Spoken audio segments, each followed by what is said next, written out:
मैं सिर्फ कुरान करीम की एक आयत पढ़ता हूं। उस आयत करीमा में क्या कुछ कहा गया है, आपके 5000 सवाल का जवाब इस आयत करीमा में मिल जाएगा। हजारों बातें उसमें पीना, जो भी एक राइजिंग क्वेश्चन है, जो उठता हुआ सवाल है इस दौर में, अल्लाह की रहमत कहां है। औरतें पढ़ ले तो अगर वो सरकार की कनीज हैं तो बिल्कुल जबान पे खामोशी का ताला लगा लेंगे। अगर वो खामोश रहने की आदी बन गई तो जलसा ही अच्छा नहीं होगा, बल्कि घर का माहौल भी अच्छा हो जाएगा। घर में खुशियों की बहार आ जाएगी, 90% तलाक के मामलात खत्म हो जाएंगे, मार धाड़ केस मुकदमा ये सारी चीजें खत्म हो जाएंगी। सिर्फ मेरी बेटियां जबान पे खामोशी का ताला लगा ले। और ये बहुत फजीलत की बात है। हदीस माया है कि तफक्कुरु साअतिन खैरुम मिन इबादत सनतिन, to consider for a moment is better than the worship of 1 year. थोड़ी देर के लिए गौर करना, सोचना, फिक्र करना, अपनी मौत, अपनी आखिरत, अपनी जन्नत, अपनी कब्र, पुलसरात, मीज़ान, अल्लाह की खुशनुदी, मुस्तफ़ा की खुशनुदी, जो असल मकसद हयात है, उस पर थोड़ी देर गौर करना 1 साल की नफल इबादत से बेहतर है। तो तन्हाई में बैठकर गौर करने के आदी बने आप भी, क्योंकि आजकल हमारी माँ बहन बेटियां तो पढ़ लिख रही हैं और खामोश रह रही हैं। मर्द को उनकी आदत लग गई है, ये लोग बातें बहुत कर रहे हैं। एक ड्राइवर को मैंने देखा मक्का से मदीना पूरे 3 घंटे तक फोन से चिपका रहा और 150 से 200 की स्पीड में कार चलाता रहा।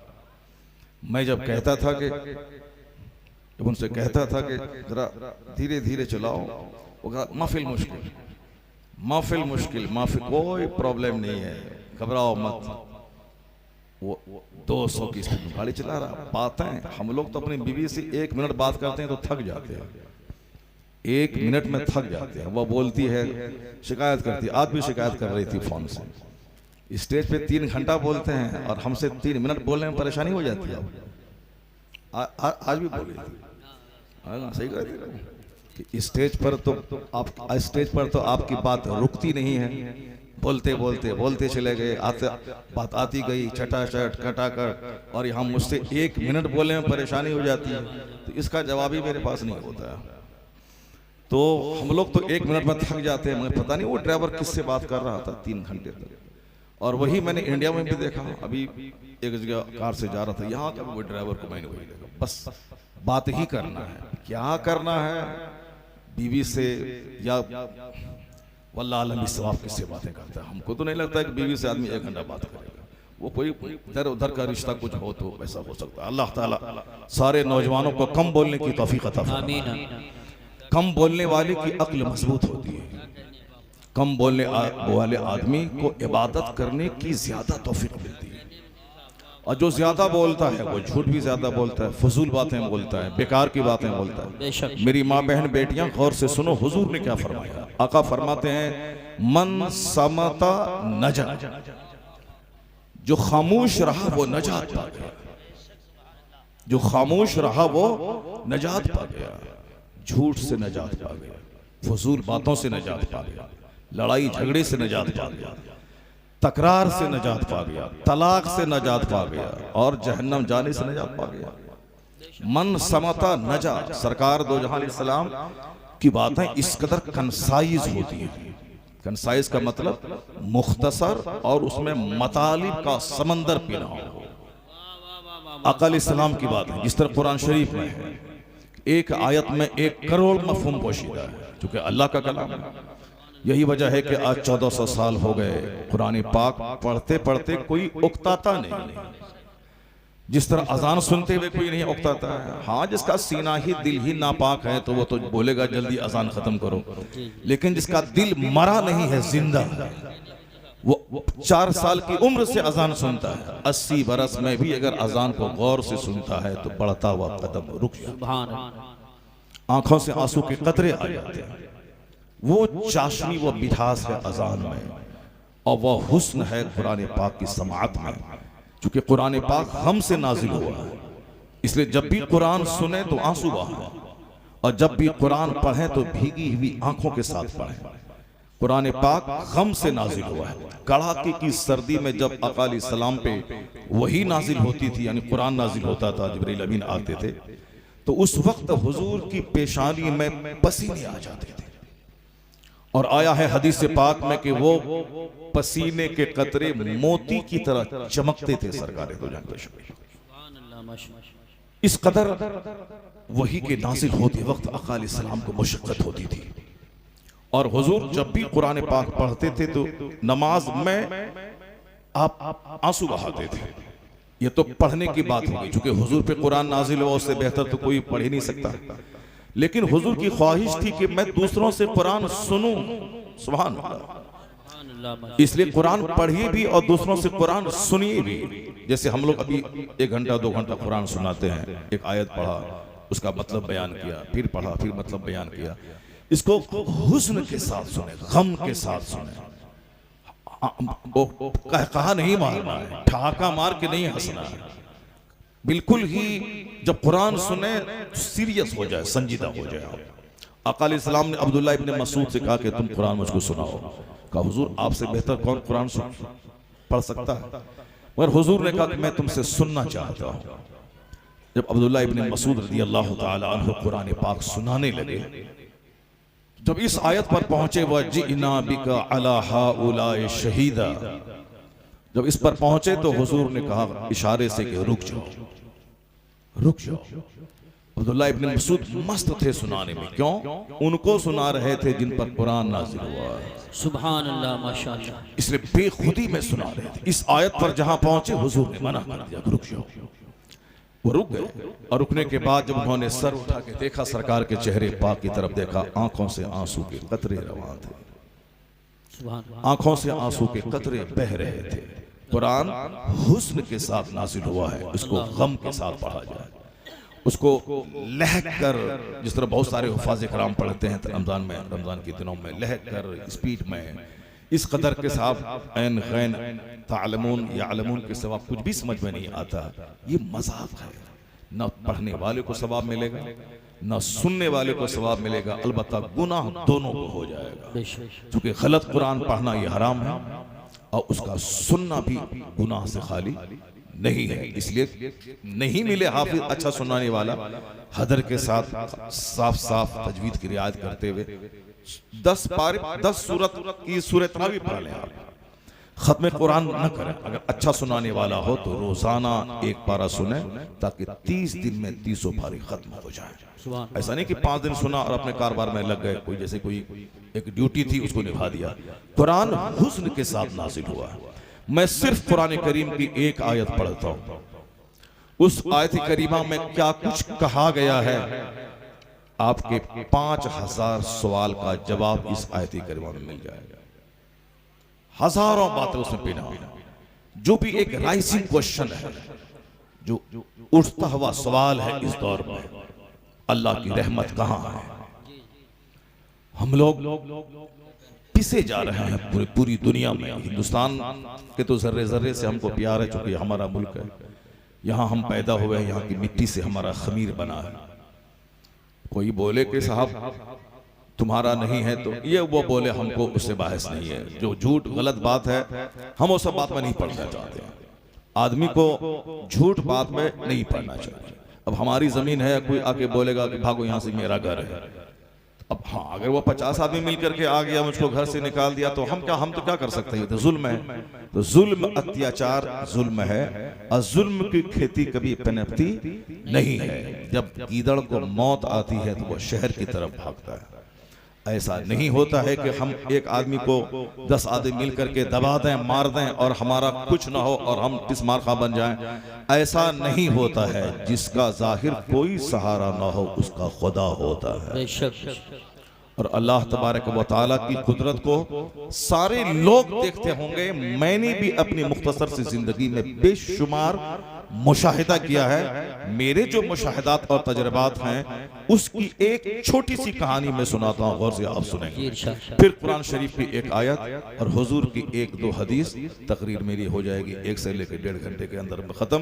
फिर फैजी भाई की नात होगी, उसके बाद सलात व सलाम दुआ, अपने घर जाएंगे। आज आप ये मत समझ रहे कि 3 घंटे मौलाना साहब हमको फंसा देगा, नहीं नहीं। अब मैंने नहीं किया है, अब मुझको सिर्फ 1 घंटा बोलना है या 1.5 घंटा बोलना है, बस हम मोहम्मद अली फैजी भाई की नसीहत पर अमल करना है। ये हमारा छोटा भाई है, अजीज है, और ये हमको बारहा कहता है कि आप क्यों 3 घंटा बोलते हैं, क्या होने वाला है, अमल लोग करते ही नहीं हैं तो क्या फायदा है।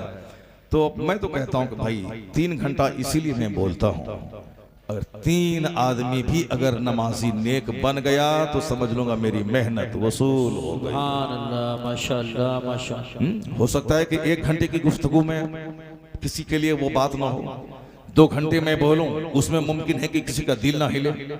अब मुमकिन 3 घंटे की तकरीर करो, मुमकिन है कि कोई एक बंदा नसीहत हासिल कर ले, तो समझ लें कि 1 लाख रुपए खर्च करके जो महफिल होती है, एक बंदा अगर नेक हो गया तो समझ लें कि सारी मेहनत जैसा कराने। यही एक मकसद होता है। अल्लाह तबारक व तआला आपको हमको सबों को इस जन्नती महफिल की कद्र की तौफीक अता फरमाए। आमीन। आप यहाँ रात का थोड़ा सा हिस्सा गुजार रहे हैं, आपके गौसे आजम 40 साल तक इशा की वजू से फजर पढ़ते रहे। अल्लाह, 40 ईयर्स जिस गौसे पाक का नजर हम खाते हैं, जिसका लंगर हम खाते हैं, जिसका तोशा हम खाते हैं, जिसके नाम पे अपने घरों में फातिहा दिलाते हैं, वो गौसे आजम 40 बरस तक इशा के वजू से फजर पढ़ते रहे। रात में पीठ को जमीन से नहीं लगाया, पीठ को जमीन से नहीं लगाया। ये उनके गुलाम जो उनकी खिदमत में रहते थे उनका स्टेटमेंट है। मैं अपने शेख को 40 साल से इसी मामूल पे देख रहा हूँ, वो इशा पढ़ने के बाद नफल के लिए खड़े हो जाते, सुबह होती उसी वजू से फजर की नमाज अता फरमाते। अल्लाह, तो कम से कम कभी 4 रात साल आप भी चुन लीजिए, 4 रात जाके उस 4 रात में कम से कम इशा पढ़, इशा के वजू से हम फजर पढ़ लें। एक शबे मेराज में चुन ली जो रात को चली गई, करोड़ों में कोई एक आदमी जगह हो। शबे आशूरा आ रही है, 15वीं शाबान की रात, उसमें दिन भर रोजा रखिए, कम खाइए। ए बाबा, ए बाबा, ए बाबा, कहाँ जा रहे हैं? एक नंबर जाओ, उठो मत अभी, हाँ वापस आ जाएंगे। इसलिए कि जन्नती महफिल से जल्दी उठना नहीं चाहिए आदमी को। यहाँ तो सीधा कनेक्शन आसमान से जुड़ गया, रहमतों की बारिश हो रही है। आपने सुनी होगी वो हदीस, सूरह कहफ पढ़ रहे थे एक साहबी, सामने बंधा हुआ घोड़ा उछल रहा था। वो बोला ये घोड़ा उछल क्यों रहा है, कोई सांप काटा, बिच्छू काटा, क्या डंक मारा उसको? जब वहां गया देखा कुछ नहीं, नजर उठा के देखा, ऊपर देखा, जमीन से लेके आसमान तक एक नूर की पिंदील लटक रही। सुभान अल्लाह समद। सुबह हुई, हुजूर के पास गए, कहा सरकार, आका अलैहिस्सलाम से कहा कि हुजूर रात में मैंने ऐसा ऐसा देखा। कहा तुम क्या कर रहे थे? कहा हुजूर मैं कुरान पढ़ रहा था। कहा कुरान पढ़ते वक्त जो फरिश्ते आते हैं आसमान से सुनने के लिए, ये वही फरिश्तों का हुजूम था जो नूर के हाले की शक्ल में नजर आया। अल्लाह। और फिर इंसान नहीं, घोड़ा उछल रहा था। इसका मतलब है कि कुरान पाक सुनकर घोड़ा भी उस तिलावत से महसूस होता है। फरिश्तों के नूर को देख के उछल रहा था। तो जिस घर में कुरान पढ़ा जाता है उस घर से बेबरकती खत्म हो जाती है, वहां से शैतान भागता है, फरिश्ते आते हैं, और फरिश्ते जहां कदम रख दें मरी हुई जमीन जिंदा हो जाती है। इसलिए फरिश्तों को अगर घर में बुलाना है तो कुरान पाक की तिलावत का एहतमाम करें। फरिश्तों को घर में बुलाना है तो टेलीविजन को तोड़ के फेंक दें, क्योंकि जहां तस्वीर होती है वहां फरिश्ता नहीं आता। ये बात बिल्कुल परफेक्ट है। आका अलैहिस्सलाम के घर में सैयदा आयशा ने एक पर्दा लगाया, उसमें तस्वीर थी, तो सरकार घर से बाहर ही थे, अंदर जा ही नहीं रहे थे। सैयदा पूछती हुजूर अंदर क्यों नहीं आ रहे हैं? कहा कि इसलिए कि जो पर्दा तुम लगाई हो उसमें तस्वीर है, और जहां तस्वीर हो वहां फरिश्ते नहीं जाते, जहां तस्वीर हो वहां रहमत के फरिश्ते नहीं आते हैं। इसलिए घरों में तस्वीर खत्म कर दें, टेलीविजन को तोड़ के फेंक दें, वरना नहीं तो 1 करोड़ डेली कमा लेंगे। ये परफेक्टली मैं कहता हूं बरकत कभी नहीं होगी। इसलिए नहीं होगी कि समझ में आएगा 1 करोड़, इधर से आएगा उधर चला जाएगा, हाथ सूखा फकीर भूखा।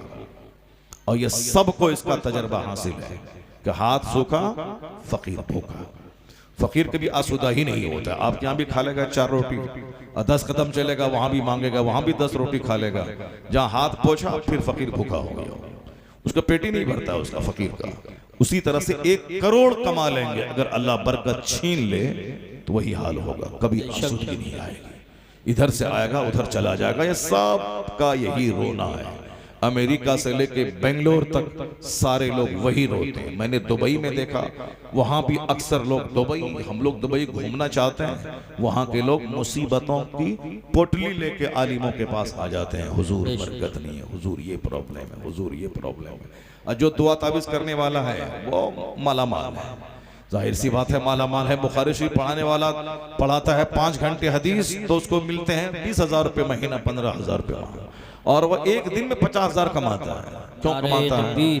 क्या नारे रिसालत, नारे गौसियत, मसलकी आला हजरत उस्ताजुल मोहतरम हुजूर मुफ्ती आज़म संभल, मुफ्ती आज़म हज़रत अल्लामा मुफ्ती अलाउद्दीन साहिब क़िबला, हज़रत अल्लामा मुफ्ती अलाउद्दीन साहिब क़िबला, हुजूर मुफ्ती आज़म संभल, उलमाए अहले सुन्नत, जमालुल औलिया कॉन्फ्रेंस, उलमाए अहले सुन्नत, नारे सुभान अल्लाह, सुभान अल्लाह, सुभान अल्लाह, रिसालत, नारे गौसियत, मसलकी आला हजरत। आजकल लोग 60 साल 50 साल में बस जाने लगते हैं, लेकिन 80 साल से जायद की उम्र हो गई मुफ्ती आज़म संभल की, और आज भी जलसे में आ रहे हैं। सुभान अल्लाह। मोर देन 80 ईयर्स, 80 साल से ज्यादा उम्र है। हुजूर मुफ्ती आज़म संभल हजरत अल्लामा कारी अलाउद्दीन साहब मदजिल्लुल आली की मोर देन 80 ईयर्स, 80 साल से ज्यादा, मगर देखें अभी भी जलसे में आ रहे हैं और अभी भी खिताब करते हैं, तंदुरुस्त रहते हैं। क्यों? जो 55 से कुरान पढ़ेगा और पढ़ाएगा, 90 साल की उम्र में भी उनकी अक्ल सलामत रहेगी, होशो हवा सलामत। सुभान अल्लाह, माशाअल्लाह। वो दूसरे लोग हैं जो जिंदगी भर झूठ बोलते हैं, गीबत करते हैं, वो 60 साल के बाद ही वो मफलूज हो जाते हैं। बोलना क्या है, वो बोलते क्या है, वो इस हर स्टेशन उनका बिगड़ जाता है, उनकी गाड़ी स्टेशन से अलग हो जाती है। सारे लोगों को तजुर्बा इसका हासिल है। अल्लाह तबारक व तआला हजरत को और लंबी उम्र अता फरमाए, सेहत और तंदुरुस्ती के साथ। मरना तो है ही, आज मरे चाहे 100 साल के बाद मरे, मरना तो है ही, मगर थोड़े जिंदगी का और मजा लेके मरे, इबादत करके मरे, सजदा करके मरे, मदरसा चला के मरे। मैंने कहा भी अभी 2-4 महीने से मैं यही पूरे इंडिया में कह रहा हूँ कि मरना तो है ही सबों को। तुम भी मरोगे, मैं भी मरूंगा, सब सारे लोग मरेंगे। जो सीना तान के दिल्ली में बैठे हैं वो भी मरेंगे, सारे लोग मरेंगे। अलबत्ता बेहतर है वह मौत जो अल्लाह अल्लाह करते हुए आ जाए। नाच गाने की महफिल में नाच के मरना ये भी मौत ही है। शराब की भट्टी में शराब पीते पीते मरना ये भी एक मौत ही है। हॉस्पिटल में एड़ी रगड़ के ऑक्सीजन पे मरना वो भी मौत ही है। शराब पी के बाइक चलाते हुए लाश के हजारों टुकड़े होके मरना वो भी मौत ही है। लेकिन जो मौत दरसगाह में बच्चों को पढ़ाते पढ़ाते आ जाए, उस मौत पर फरिश्ते भी रश करते हैं। वह मौत जो हालत सजदा में आ जाए, वह मौत जो मस्जिद में आ जाए, वह मौत जो इंतजारे सलात में आ जाए, वह मौत जो अजान देते सुनते हुए आ जाए, वह मौत जो मस्जिद में आ जाए, वह मौत मौत है शानदार मौत जिस पर नस्लें फख्र करती हैं। यही वजह है कि इस राज को फिलिस्तीन की औरतों ने अच्छी तरह समझ लिया कि अगर तुम हिंदुस्तान में हो तो क्या हुआ, मैं फिलिस्तीन में अपने बच्चों की लाशें उठाती हूं तो क्या हुआ। क्या तुम हिंदुस्तान में नहीं मरेगा? हिंदुस्तान में भी तुम मरेगा, 80 साल के बाद भी मरेगा। तो मेरे बच्चों की लाश पे तरस मत खाओ, मेरे बच्चों की शहादत पे आंसू मत बहाओ। तुम भी मरेगा, मुमकिन है कि तू बाथरूम लेटरिन रूम में मरे, मुमकिन है कि तू खेत में मरे, मुमकिन है कि तू ऑक्सीजन और वेंटिलेशन पे मरे, मगर वो मौत जो मुसलमान होने की बुनियाद पर किबले अव्वल की आजादी के लिए जो मौत आ जाए, वह मौत सबसे सुपीरियर मौत है। इसलिए फिलिस्तीन की माँ 70 साल से अपने बच्चों की लाश उठा रही है, मगर फिलिस्तीन छोड़ना नहीं चाहती, इसलिए कि आज नहीं तो कल सही मेरे बच्चों का खून रंग लाएगा, कोई ना कोई सलाहुद्दीन जन्म लेगा, यहूदी खदेड़ के भगाया जाएगा, किबले अव्वल आजाद हो जाएगा। नारे तकबीर, नारे रिसालत, नारे गौसियत, मसलके आला हजरत, फैज़ाने आला हजरत, बैतुल मुक़द्दस मुफ्ती शहरियार रज़ा साहिब क़िबला। उनकी मौत पे आंसू बहाने की कोई जरूरत नहीं है। वो दिलेर माँ है, वो बहादुर माँ है। 70 साल से बम गिर रहे हैं, बच्चे शहीद हो रहे हैं, मगर जबान पे शिकवा नहीं है। आपने देखा होगा एक बच्चे की लाश को लेकर एक शख्स कह रहा, इलाही तू इसे कबूल फरमा ले। ये नहीं कि हम फंस गए, चक्कर में फंस गए, क्यों आ गए थे मैदान में, क्यों आ गए थे। दलाल और बदतमीज किस्म के लोग तो इमाम हुसैन की करबला हाजिरी पर ही सवाल उठा रहे थे। वो बदतमीज कहते थे, क्या जरूरत थी करबला आने की, बाल बच्चे को कटवाने की, है क्या जरूरत थी आने की।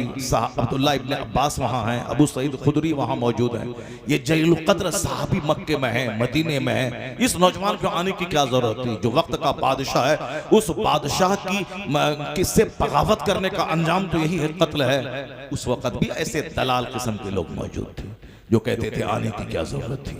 लेकिन आज भी ऐसे दलाल मौजूद हैं। अगर कोई हक बोले, तकलीफ में पड़ जाए, तो लोग कहता है क्या जरूरत थी बोलने की, क्या जरूरत थी ऐसा करने की, क्या जरूरत थी ऐसा करने की। अगर यही बात इमाम हुसैन अगर समझ लेते कि क्या जरूरत थी मदीना छोड़ के करबला जाने की, यहाँ सारे लोग हाथ पांव चूम ही रहे हैं, आराम से मैं मस्जिद नबी में नमाज पढ़ा ही रहा हूँ, आराम से खाऊंगा पीऊंगा, मैं यजीद की बैत कर लूंगा, वो हर महीने 2 लाख रुपए, 2 लाख चांदी का सिक्का देगा हमको, आराम से खाएंगे पिएंगे, मर जाएंगे, माँ फातिमा के पाँव में दफन हो जाएंगे, दुनिया में भी आराम, मरने के बाद जन्नती नौजवान का सरदार तो है ही, जन्नत के मालिक मुस्तफ़ा ने तो कह ही दिया है कि ये हमारे हसन हुसैन जन्नती नौजवान के सरदार हैं। अगर ये सोच लेते, बाकी कोई फर्क नहीं पड़ता, आराम से इज्जत से रहते। 55 साल 5 महीना 5 दिन यानी 4-5 इस दिन आपकी शहादत हुई, तो उस वक्त और वो मदीने ही में रहते तो भी उतने ही उसी टाइम में वो मरते, उतनी ही उससे उम्र एक लम्हा ज्यादा नहीं होती, मरते आराम से खाते पीते, बकी में दफन, और जन्नती नौजवान के सरदार तो होती, चूंकि जन्नत के मालिक मुस्तफ़ा ने कह ही दिया है। लेकिन ये नहीं होता। आज हुसैन के नाम के मतलब से इमाम नहीं लगता, हर मेंबर पे हुसैन, हर मजलिस में हुसैन, हर महफिल में हुसैन, हर दरसगाह में हुसैन। हुसैन का नाम बुज़दिलों को जवानी अता करता है, हुसैन का नाम गर्दनों को सस्ता कर देता है, हुसैन का नाम सांप जो गिरा हुआ है उसे भी ऊंचा कर देता है, हुसैन का नाम दुश्मनों को नाकों चले चबाने पे मजबूर कर देता है हुसैन, और हुसैन के बाप का नाम बीमारों को भी जवान बना देता है। वो हुसैन का नाम इसीलिए है, उन्होंने प्रैक्टिकल में कहा मदीने में सजदा करना और है, तलवारों के साए में सजदा करना और है। अगर नाना जान ने कल क़यामत में पूछा कि बेटा मैंने जो लुआबे दहन तेरे मुंह में डाला था, मैंने जो सजदा लंबा किया था, मैंने जो तुझे पुश्त पे सवार किया था, इसीलिए ना कि मेरी उम्मत जब खतरे में पड़े तो उम्मत का बोझ तुम उठाना। तो मदीने में आराम से खाने पीने के लिए मैंने इतना लाड प्यार नहीं दिया था, प्यार दिया था कि अपनी गर्दन कटा के उम्मत को तबाही से बचा देना। तो हुसैन करबला गए, दुनिया वालों को बता दिया कि हंसते मुस्कुराते हुए हमेशा सारा काम नहीं होता है, बल्कि कभी कभी गर्दने कटा के इस्लाम का काम होता है। तो नाना ने जो चमन लगाया था, उस चमन को अब उनके नवासे की खून की जरूरत थी, इसलिए हुसैन तन्हा नहीं अपने बच्चों के साथ करबला गए, बच्चों को भी कटवाया और खुद कट गए। तो कट तो गए, अल्लाह ने कहा हुसैन मदीना छोड़ा तुमने मेरे लिए, अली असगर को कटाया मेरे लिए, अली अकबर की जवानी लुटाई मेरे लिए, तुमने अपने लाश पे घोड़े की टापों को रंगवाया मेरे लिए, तुमने तलवारों के साए में 72 जख्म नेज़ों के खा के सजदा किया मेरे लिए, तुमने सब कुछ लुटा दिया, कुंबा लुटाया, गर्दन लुटाई, अपने खेमों को जलवाया, सब कुछ किया। अब तेरा नाम नहीं लुटेगा जब तक इस्लाम रहेगा तेरी अजमत का डंका बजता रहे। सुभान अल्लाह। नारे तकबीर, नारे रिसालत, नारे गौसियत, मसलके आला हजरत फैजानी शोहदाए करबला, जश्न दस्तार आराम से तकरीर किया, आराम से नजराने लिया, आराम से मुर्गा मुसल्लम खाया, अपना घर गया, घर में एसी लगा दी, बाल बच्चों को आराम से खिलाया पिलाया, मर गया। ये वो बात नहीं है जो बात खून बहाने में है, मुफ्ती साहब, जो बात दर्द उठाने में है। सारी कायनात के सरदार मुस्तफ़ा जाने रहमत के चूल्हे में 2-2 महीने तक आग नहीं सुलगती थी, सिर्फ खजूर और पानी पे गुजर बसर होता था। कौन? जो दुनिया के मालिक को मुख्तार है, जिनको अल्लाह ने इख्तियार दिया था कि आप चाहें ओहद पहाड़ को मैं आपके लिए सोना बना दूं, गोल्ड बना दूं, अरब के ज़र्रात, अरब के पत्थर गोल्ड बन के आपके पीछे पीछे चलें। और हुजूर ने कहा था नहीं परवरदिगार, मेरे लिए सोना न बनाया जाए, एक दिन का खाना दे ताकि खाऊं, तेरा शुक्र अदा करूं, और एक दिन फाका करूं ताकि मैं सब्र किया करूं। सुभान अल्लाह। ये है हमारे रहनुमा, हमारे पेशवा की जिंदगी। हम लोग बस आराम से खाया, आराम से एसी में रहे, एसी गाड़ी, एसी रूम, और आराम से खाए पे और नजराना लिया और चल दिए, और उसके बाद जन्नत भी हाथ से नहीं गई। ऐसा नहीं होता है। ये शहादत गहे उल्फत में कदम रखना है। लोग आसान समझते हैं मुसलमान होना। अगर जिसने हक बोला तमाचा खाया, जो हक बोला जेल में 2-4 साल रहा, जो हक बोला समाज में लोगों की निगाहों में गिर गया, जो हक बोला ये हराम है, यह काम हराम मत करो, लोगों ने 2-4 तमाचा मारा, बड़े हक बोलने वाले आ गए हैं, दाव काम करो अपना, जो मैं कर रहा हूं करने दो, तमाचा खाया। 1 करोड़ रुपए का लिफाफ का हिसाब देना होगा क़यामत में। लेकिन अगर हक बोलने के बदले में तमाचा खाया या 4 दिन जेल में रहा, मालूम है क़यामत के दिन जब हुसैन खून में लथपथ अपने बच्चे असगर अकबर के साथ जब जन्नत जाएंगे, और ये जेल में रहने वाला, गर्दन कटाने वाला, पत्थर खाने वाला, तमाचा खाने वाला, अगर ये कहा हुसैन आप हक बोले तो गर्दन कटी, मैं भी हक बोला था तमाचा खाया हूं, मैं भी हक बोला था जेल में 4 दिन रहा हूं, मैं भी हक बोला था और हमारी जगह छूट गई थी, मेरे बच्चे भूख से तड़प रहे थे। अगर हुसैन ने मुस्कुरा के देख लिया कि तू भी जख्म खुरदा है, हक की राह में तू भी सताया गया है, आ जाओ मेरे पीछे, 80 बरस का नफल सजदा वहां नहीं ले जाएगा जहां हुसैन की मुस्कुराहट लेके चली जाएगी। सुभान अल्लाह, माशाअल्लाह, माशाअल्लाह। शहादत कहे उल्फत में कदम रखना है। लोग आसान समझते हैं मुसलमान होना, और दलाल बोलता है क्या बोलने की जरूरत थी, ऐसा क्या करने की जरूरत थी, जैसा बोले हैं फंसिए गए, अब कोई साथ नहीं देगा, कोई नहीं देगा। हुसैन आजम के भाई के पीछे वहां तो साहब 40,000 लोगों ने मगरिब की नमाज अदा की थी, ईशा की नमाज के बाद एक भी नजर नहीं आया पीछे। बताएं ये किसी बेवफाई है। अगर आज हमारी हिमायत में अगर 1 लाख लोग सड़क पे आ गए, अब 5 दिन के बाद एक बंदा भी नहीं आया, तो आंसू बहाने की जरूरत नहीं है। कमजोरों का काम ये सब नहीं। अगर दबंग है याद कर मुस्लिम बिन अकील को, जब शहजादे रसूल के साथ ऐसी बेवफाई है, अगर तुम्हारे साथ भी अगर ऐसी बेवफाई हो गई तो घबराने की क्या जरूरत है, उनकी सुन्नत अदा हो गई। ये दुनिया तो 100 साल ही तो जिंदा रहेगा, 100 साल से ज्यादा तो जिंदा रह नहीं सकता।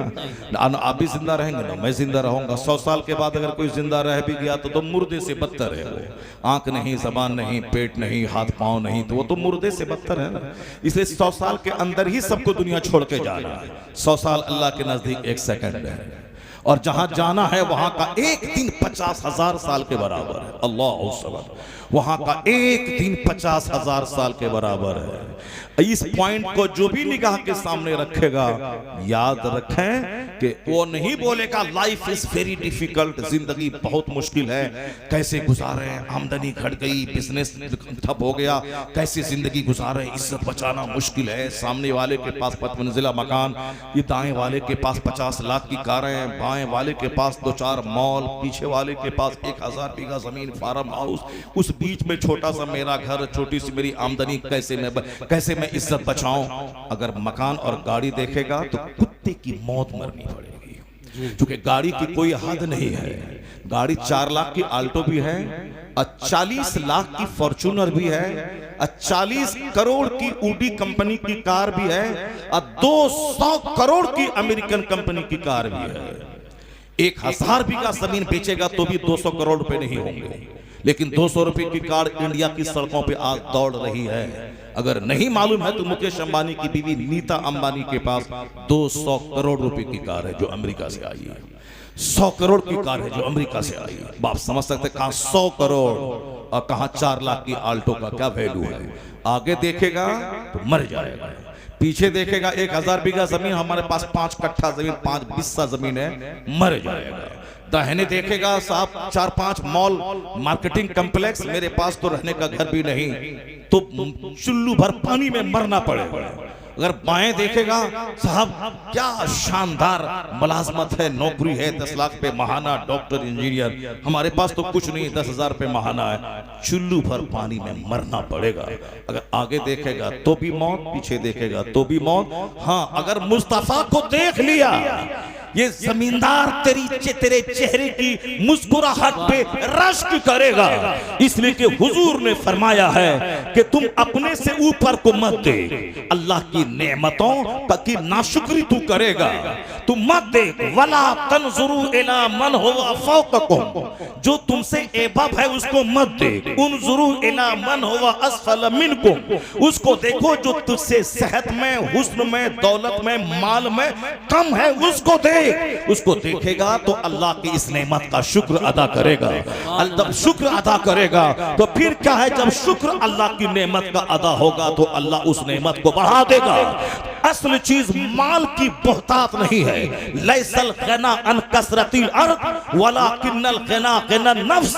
Riches does not mean having a great amount of property, but the riches is self contentment. मालदारी माल की बहुतात से नहीं मिलती।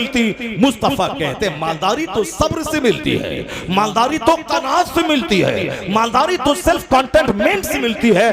दुनिया को देखेगा चुल्लू भर पानी में मर जाएगा, मुस्तफा पे नजर रहेगी, यहां भी मुस्कुराएगा, जन्नत में सोने के महल में मुस्कुराता रहे। सुभान अल्लाह। नारे तकबीर, नारे रिसालत, नारे गौसियत, मसलके आला हजरत, उलमाए अहले सुन्नत। इसलिए इस्लाम हमेशा हर मोड़ पर हमारी रहनुमाई करता है। खबरदार, कभी किसी दुनियादार को नहीं देखना, कभी दुनिया की चहल पहल को नहीं देखना। अगर चहल पहल को देखेगा नमाज पढ़ना मुश्किल हो जाएगा। नमाज सजदे में तुम्हारा ख्याल, इंतशार ख्याली का शिकार तुम्हारा दिमाग हो जाएगा, बुरे बुरे वसवसात आएंगे। कभी बोलेगा पता नहीं अल्लाह है कि नहीं, माज़अल्लाह 1000 बार माज़अल्लाह। कभी बोलेगा जन्नत दोज़ख है कि नहीं, इसी दुनिया ही में जन्नत दोज़ख है। ये सारी बातें दिमाग में आएंगी। इसलिए तकरीर सुनना उतना ही जरूरी है दिल को जिंदा रखने के लिए जितना कि मरी हुई जमीन को जिंदा करने के लिए पानी जरूरी है। जमीन अगर मर गई उसमें पानी डालना होगा ताकि दोबारा वो जमीन खेती के काबिल हो जाए। आप लोग गांव देहात में रहते हैं, आसपास में खेत हैं, आपको अच्छी तरह मालूम है कि खेत जब मर जाता है दोबारा फसल उगाने के लिए उसमें पानी डाला जाता है। और ऐसा नहीं कि एक बार पानी डाल दिया तो अब 10-20 साल के लिए वही एक पानी काफी है, नहीं। जब जब जमीन मरती है तब उसमें पानी डालना पड़ता है। उसी तरह यह दिल है, यह दिल खेत की मानंद है। जब आदमी काफिरों का चेहरा देखता है तो दिल मर जाता है, बेनमाजी का चेहरा देखता है तो दिल सख्त हो जाता है। जब शराबी, पापी, जानी, बदकार, दुनियादार, सूदखोर का चेहरा देखता है तो यह दिल भी आदमी का सख्त हो जाता है। इसलिए हुजूर ने फरमाया है कि अर्रजुलु अला दीन खलीली, a man is likely on the way of life of his friend. एक आदमी अपने दोस्त के दीन पर होता है। दोस्त का जैसा दीन उस दूसरे दोस्त का वैसा दीन होता है, चूंकि दिल से रिश्ता होता है दोस्त का। तो दोस्त अगर गलत भी करता है तो भी बंदा सोचता है चलो दोस्त है कर लिया। तो आदमी दोस्त के मजहब पर होता है। हुजूर फरमाते फल यंजुर अहदुकुम मैं युखालिल। ए बाबा एक नंबर, ठीक है, जाइए जल्दी से आ जाइए, एक नंबर आ जाइए, क्योंकि बहुत देर से आप लोग बैठे हुए हैं। इसीलिए अगर आपको हाजत हो ऐसी तो शदीद हाजत हो तो जाइएगा, कम हाजत में मत जाइए। प्रैक्टिस कीजिए कि बगैर पेशाब के बैठे रहे। कम हाजत, शदीद हाजत हो तो मेरे रोकने से भी नहीं रुकना है, वहां चले जाना है। और कम हाजत हो तो उधर तवज्जो ही नहीं देनी, गुफ्तगू की तरफ तवज्जो देंगे। तो अगर शदीद भी हाजत होगी तो भी उस तरफ ध्यान ही नहीं आएगा। हम लोगों का भी ये हाल होता है, जहां हम लोग मुताला करने तकरीर करने में लगे रहते हैं तो वो उधर से ख्याल बटा रहता है। लेकिन जहां तकरीर खत्म हुई, एक मौलाना साहब, बहुत बड़े दबंग मौलाना साहब जो हजरत के दोस्त थे, फ्रेंड थे, वो मौलाना साहब बड़े शोहरत याफ्ता खतीब, स्टेज से उतरे, धक्का मारता हुआ सीधे वाशरूम चले गए, पूरा जैसे वाशरूम चले गए। जाहिर सी बात है, अब वो 2 घंटे से बैठा दीजिएगा, 2 घंटे तकरीर करवाएगा, 4 घंटे की बात है, तो अब तकरीर करने के दौरान तो ख्याल नहीं जाता। लेकिन जहाँ इस काम से फारिग हुए तब उसका शदीद हमला होने लगता है, दौड़ के गए। ऐसी कैफियत हम लोगों की भी बनती है कभी कभी। 4 घंटे से तो बैठे हुए हैं, 3 घंटे से खिताब कर रहे हैं, और जैसे खिताब खत्म हुआ 1 मिनट जो है रुकना बस खतरे से खाली नहीं है, वरना कपड़ा ही खराब हो जाएगा, इसीलिए भागना पड़ता है। तो तवज्जो आपकी मेरी तरफ बनी रहे तो उस तरफ ध्यान नहीं जाएगा।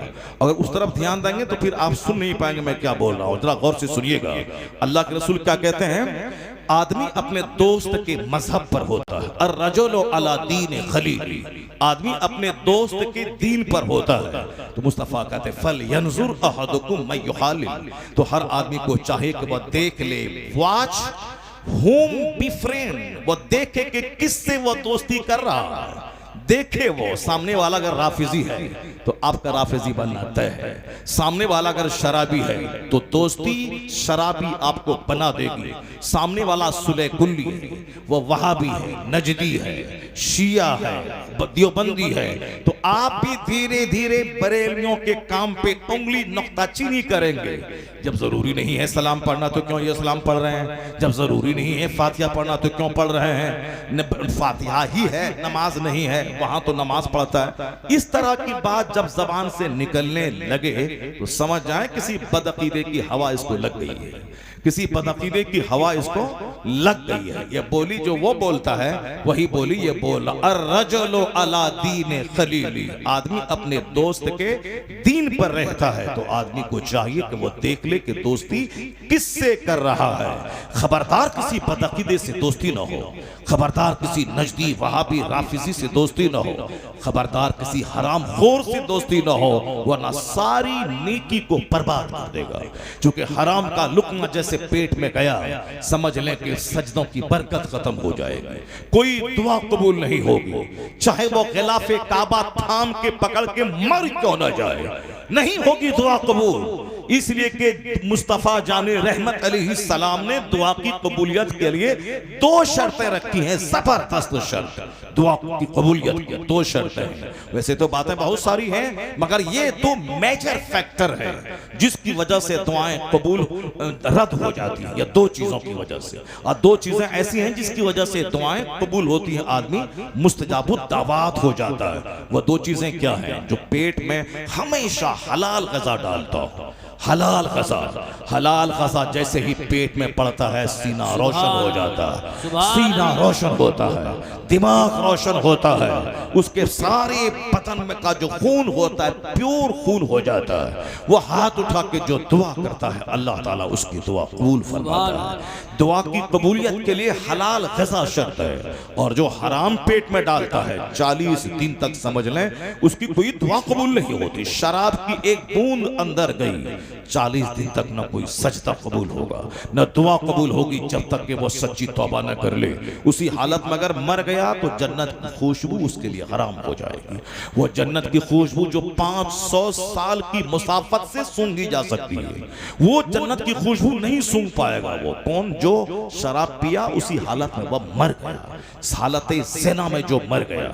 आया है हदीस पाक में कि ईमान उसके सीने से छतरी की तरह निकल कर उसके सर पे हो जाता है, ईमान उसके सीने से निकल जाता है हालत ज़िना में, हालत शराबनोशी में ईमान सीने से निकल जाता है और साइबान की तरह सर पे हो जाता है। और जब वो बंदा उस घटिया काम से अलग होता है तब वो ईमान उसके सीने में दाखिल होता है। पहले ही मुहद्दिसीन ने कमाल ईमान कहा, नूर ईमान कहा, यह सब अपनी जगह है, मगर इस हदीस पाक का तेवर क्या बोलता है जो हुजूर ने कहा है, कमाल ईमान, नूर ईमान, ये बहुत सारी अहादीस के मतालिब और मफाहिम को देखकर और हालात को देख करके तब मुफस्सिर इस तरह की राय कायम करते हैं, जाहिर सी बात है। लेकिन इस हदीस का तेवर क्या बोलता है, ईमान उसके सीने से निकल जाता है और छतरी की तरह सर पे हो जाता है। अगर उसी हालत में वह मर जाए तो क्या हाल होगा, अगर उसी हालत में जबकि ईमान का नूर सीने से निकल के छतरी की तरह हो गया है, उसी हालत में वो मर जाए तो क्या होता है।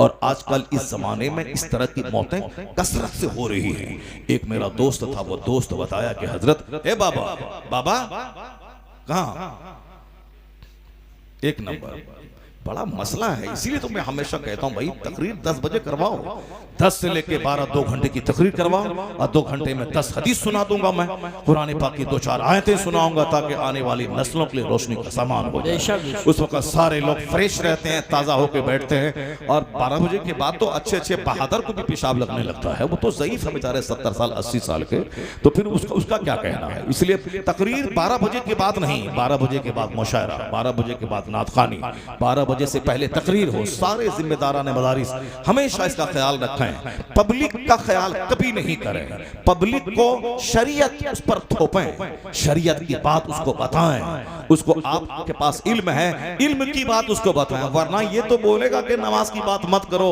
आप यहाँ साहब मजा वाली बात करो, ये तो बोलेगा ही मजा वाली बात करो। तो अब आप उसकी ख्वाहिश के सामने आप घुटने टेक देंगे तो माँ बहुत दिनों के बाद फिर स्टेज पे क्या होगा वो सबको मालूम है कि जो कुछ मैं बोला हूँ फिर मैं उसको दोहराना नहीं चाहता कि मैं क्या बोला हूँ, वही कुछ होगा और होना शुरू हो गया है। इसलिए अगर चाहते हैं कि वो दिन नहीं आए तो सिर्फ एक बच्चे की तिलावत हो और एक बच्चा जो आपके मदरसे का अच्छी नात पढ़ने वाला हो उससे एक अच्छी नात पढ़वा ले, उसके बाद तकरीर हो 2-2.5 घंटे की, फिर उसके बाद एक नात हो, फिर अगर लोग चाहें तो तकरीर हो, वरना हमें ज्यादा तकरीर की भी जरूरत नहीं है। हर मजलिस में सिर्फ एक तकरीर 2 घंटे की हो जाए। और यही बंबई में हो रहा है, यही गुजरात में हो रहा है, यही और सारे राजस्थान के मुख्तलिफ इलाकों में ये है, बरकतें हैं उसकी। एक तकरीर हुई, साल भर लोग उसको याद रखते हैं, चाय पान की दुकान पे तबसरा करते हैं, मौलाना साहब ने ये कहा था, मौलाना साहब ने ये हदीस पढ़ी थी, लोग अपनी बीवी के सब बच्चों के साथ अपने घर में तबसरा करते हैं, मौलाना साहब ने एक हदीस पढ़ी थी, उस हदीस पर हम लोगों को अमल करना चाहिए। तो एक हदीस पढ़ी गई, साल भर बच्चों को और घर के गार्जियन को मालूम। और यहाँ जहाँ 5-10 तकरीरें हो जाएंगी और नात 70% हो जाएंगी तो तकरीर तो दब जाएगी। स्टेज के मौलाना साहब को भी याद नहीं रहेगा कि हजरत ने कौन सी तिलावत आयत की तिलावत की थी, तो वहां तो सारी तवज्जो नात पर चली जाएगी। इसलिए हमेशा इस बात का ख्याल रखें कि पब्लिक को कव्वाली का दिलदाना न बना, पब्लिक को साहब वो आजकल की नात क्या है, वो गाने बजाने के तर्ज पे लोग नात पढ़ते हैं तो लोगों को इश्क रसूल तो कम आता है, गाने की तरफ ध्यान ज्यादा चला जाता है। ये हमारे नए नए छोकरे जो बैठे रहते हैं बच्चे हमारे, ये बच्चे का उसी धुन पे नजर चली जाती है और वो उनकी कमर हिलने लगती है। फिर वो रसूल पाक सरकार की मोहब्बत, मदीना जाना, नमाज पढ़ना, दाढ़ी रखना, हुजूर की मोहब्बत में आंसू बहाना कुछ नहीं, सिर्फ मजा लेना है। क्योंकि ये जो धुन है ये धुन वहां से मेल खाता है, बंबई की फिल्म इंडस्ट्रीज से धुन खाता है। तो इसको बंद करने के लिए इन बच्चों को तकरीर सुनाइए, इन बच्चों को हदीस सुनाइए, इन बच्चों को दीन सिखाइए। अगर बचपन की एक बात दिमाग में बैठ गई तो 40 साल तक वो बच्चा उस बात को भूलता नहीं है। हम लोग भी बचपन में जो खिताब सुने हैं, 12-12 किलोमीटर दूर पैदल चल के तकरीर सुनने जाते थे हम लोग बचपन में। 12 किलोमीटर दूर, मुझे याद है जिस मदरसे का मैं अभी प्रिंसिपल हूँ वो मदरसा मेरे घर से 12 किलोमीटर दूर है। और मुझे याद है कि 7 साल की उम्र में मैं पैदल, साइकिल भी नहीं, पैदल 12 किलोमीटर दूर चल के मैं तकरीर सुनने गया था। उस वक्त में मेरे बाप ने कभी सोचा होगा, न मेरे दिमाग के किसी हाशिए में होगा कि जहां तकरीर सुनने आया हूं एक वक्त आएगा उस मदरसे का मैं प्रिंसिपल बन जाऊंगा, उस मदरसे का मैं गार्जियन और सरपरस्त बन जाऊंगा, ये कभी सोचा तक न होगा। मगर उसी मदरसे में 12 किलोमीटर दूर चल के वहां ही उसकी क्या तखसीस है वो तो एक बात मैंने कह दी। बेशुमार जलसे, 10 किलोमीटर, 8 किलोमीटर, 5 किलोमीटर, 6 साल की उम्र में, 7 साल की उम्र में, 8 साल की उम्र में हम लोगों ने जलसे सुने हैं, बहुत जलसे गए। अभी भी दिमाग में वो बात, वो मंजर याद है कि कैसे मैं खेत से गया हूँ, कैसे नहर से गुजार के गया हूँ, कैसे नदी में से गुजर के मैं गया हूँ, वो सारी बातें दिमाग में हैं। तब आज वो सारी बातें आज दिमाग में रहती हैं, उन बातों को बोला जाता है। ये छोटे छोटे बच्चे जो बैठे हैं, ये नाक पढ़ के अगर भाग गए तो फिर ये इनके नजदीक किनका नाम रहेगा? उन्हीं 4-5 का नाम रहेगा, उन्हीं का नाम रहेगा। ये साहब फला उत्तराखंडी हैं, ये फला बिहारी थे, ये फला कलकत्तवी थे, ये फला साहब फला जगह के थे। यही लेगा, इसको मालूम नहीं होगा मुफ्ती आजम हिंद कौन थे, ताजुल शरिया कौन थे, आला हजरत कौन थे, कारी अलाउद्दीन संभली कौन थे, उसको मालूम नहीं होगा। इसलिए अपने बच्चों को बता दे कि तुम्हारा रहबर और रहनुमा ये उलमा है, और इनकी इज्जत करो, इनकी बात सुनो, ताकि जब कदम डगमगाने लगे इनकी हिदायत तुम्हें राह रास्त दिखाए। नारे तकबीर, नारे रिसालत। अब सुने बाबा जो मैं कह रहा हूं, हुजूर ने क्या कहा? अर रजुलु अला दीन खलीली, a man is on the religion of his friend. आदमी अपने दोस्त के मजहब पर होता है। So watch, see, look at, देख लो कि तू दोस्ती किससे कर रहा है। ऐसा नहीं कि मफाद है, जमीन जगह का, बिजनेस का, कारोबार का, तो दोस्ती कर रहे हैं। दीन ईमान सब लूट जाएगा। ऐसे बेशुमार लोगों को देखा, उसका ईमान लूट गया, जो नजदियों से, वहाबियों से, दियोबंदियों से जिन्होंने दोस्ती की। नहीं नहीं, हम बेटी ला रहे हैं, बेटा नहीं दे रहे हैं, बेटी ला रहे हैं, हम उसको सुन्नी बना देंगे। तुम तो सुन्नी बना ना सका, बदतमीज, तुम्हारे सारे खानदान को वो नजदी बना दिया, सबको वहाबी बना दिया। इस तरह बेशुमार लोग हैं। मैंने बंबई में 12 साल तक एक मोहल्ले में तकरीर की है मैंने, 10-10 रोजा, 12 रोजा मुहर्रम में। एक आदमी एक गैर मुक़ल्लिद से अपनी बेटी का रिश्ता कर चुका था। इत्तेफाक से उस तकरीर की टॉपिक, चूंकि एक ही स्टेज है, 12 दिन बोलना है, वही एक सामहीन है, मगर दिमाग में बात आई, अकीदे पे मैंने खिताब किया। मैंने कहा हमारे बुजुर्गों ने इनकी गुस्ताखी की वजह से इन पर फतवा कुफ्र दिया, और ये इस्लाम का रिश्ता निकल गया। अगर तुमने उनके घर में शादी बियाह किया, समझ लो कि शादी ही नहीं होगी, क्योंकि जो मुस्तफा की तौहीन करके मुर्तद हो गया, उसका रिश्ता किसी से नहीं होगा। जब शादी ही नहीं होगी तो ज़िना खालिस के बाद जो बच्चे पैदा होंगे, वलदुल हराम वलदुस ज़िना, ये जुमला इस कदर तीर की तरह उसके सीने पे लग गया। लड़की के बाप के मंगनी होने के बावजूद उसने रिश्ता को तोड़ दिया। नहीं होगा रिश्ता। अपनी बेटी को मैं ज़िना करने के लिए किसी गुस्ताखे रसूल के घर में नहीं भेजूंगा।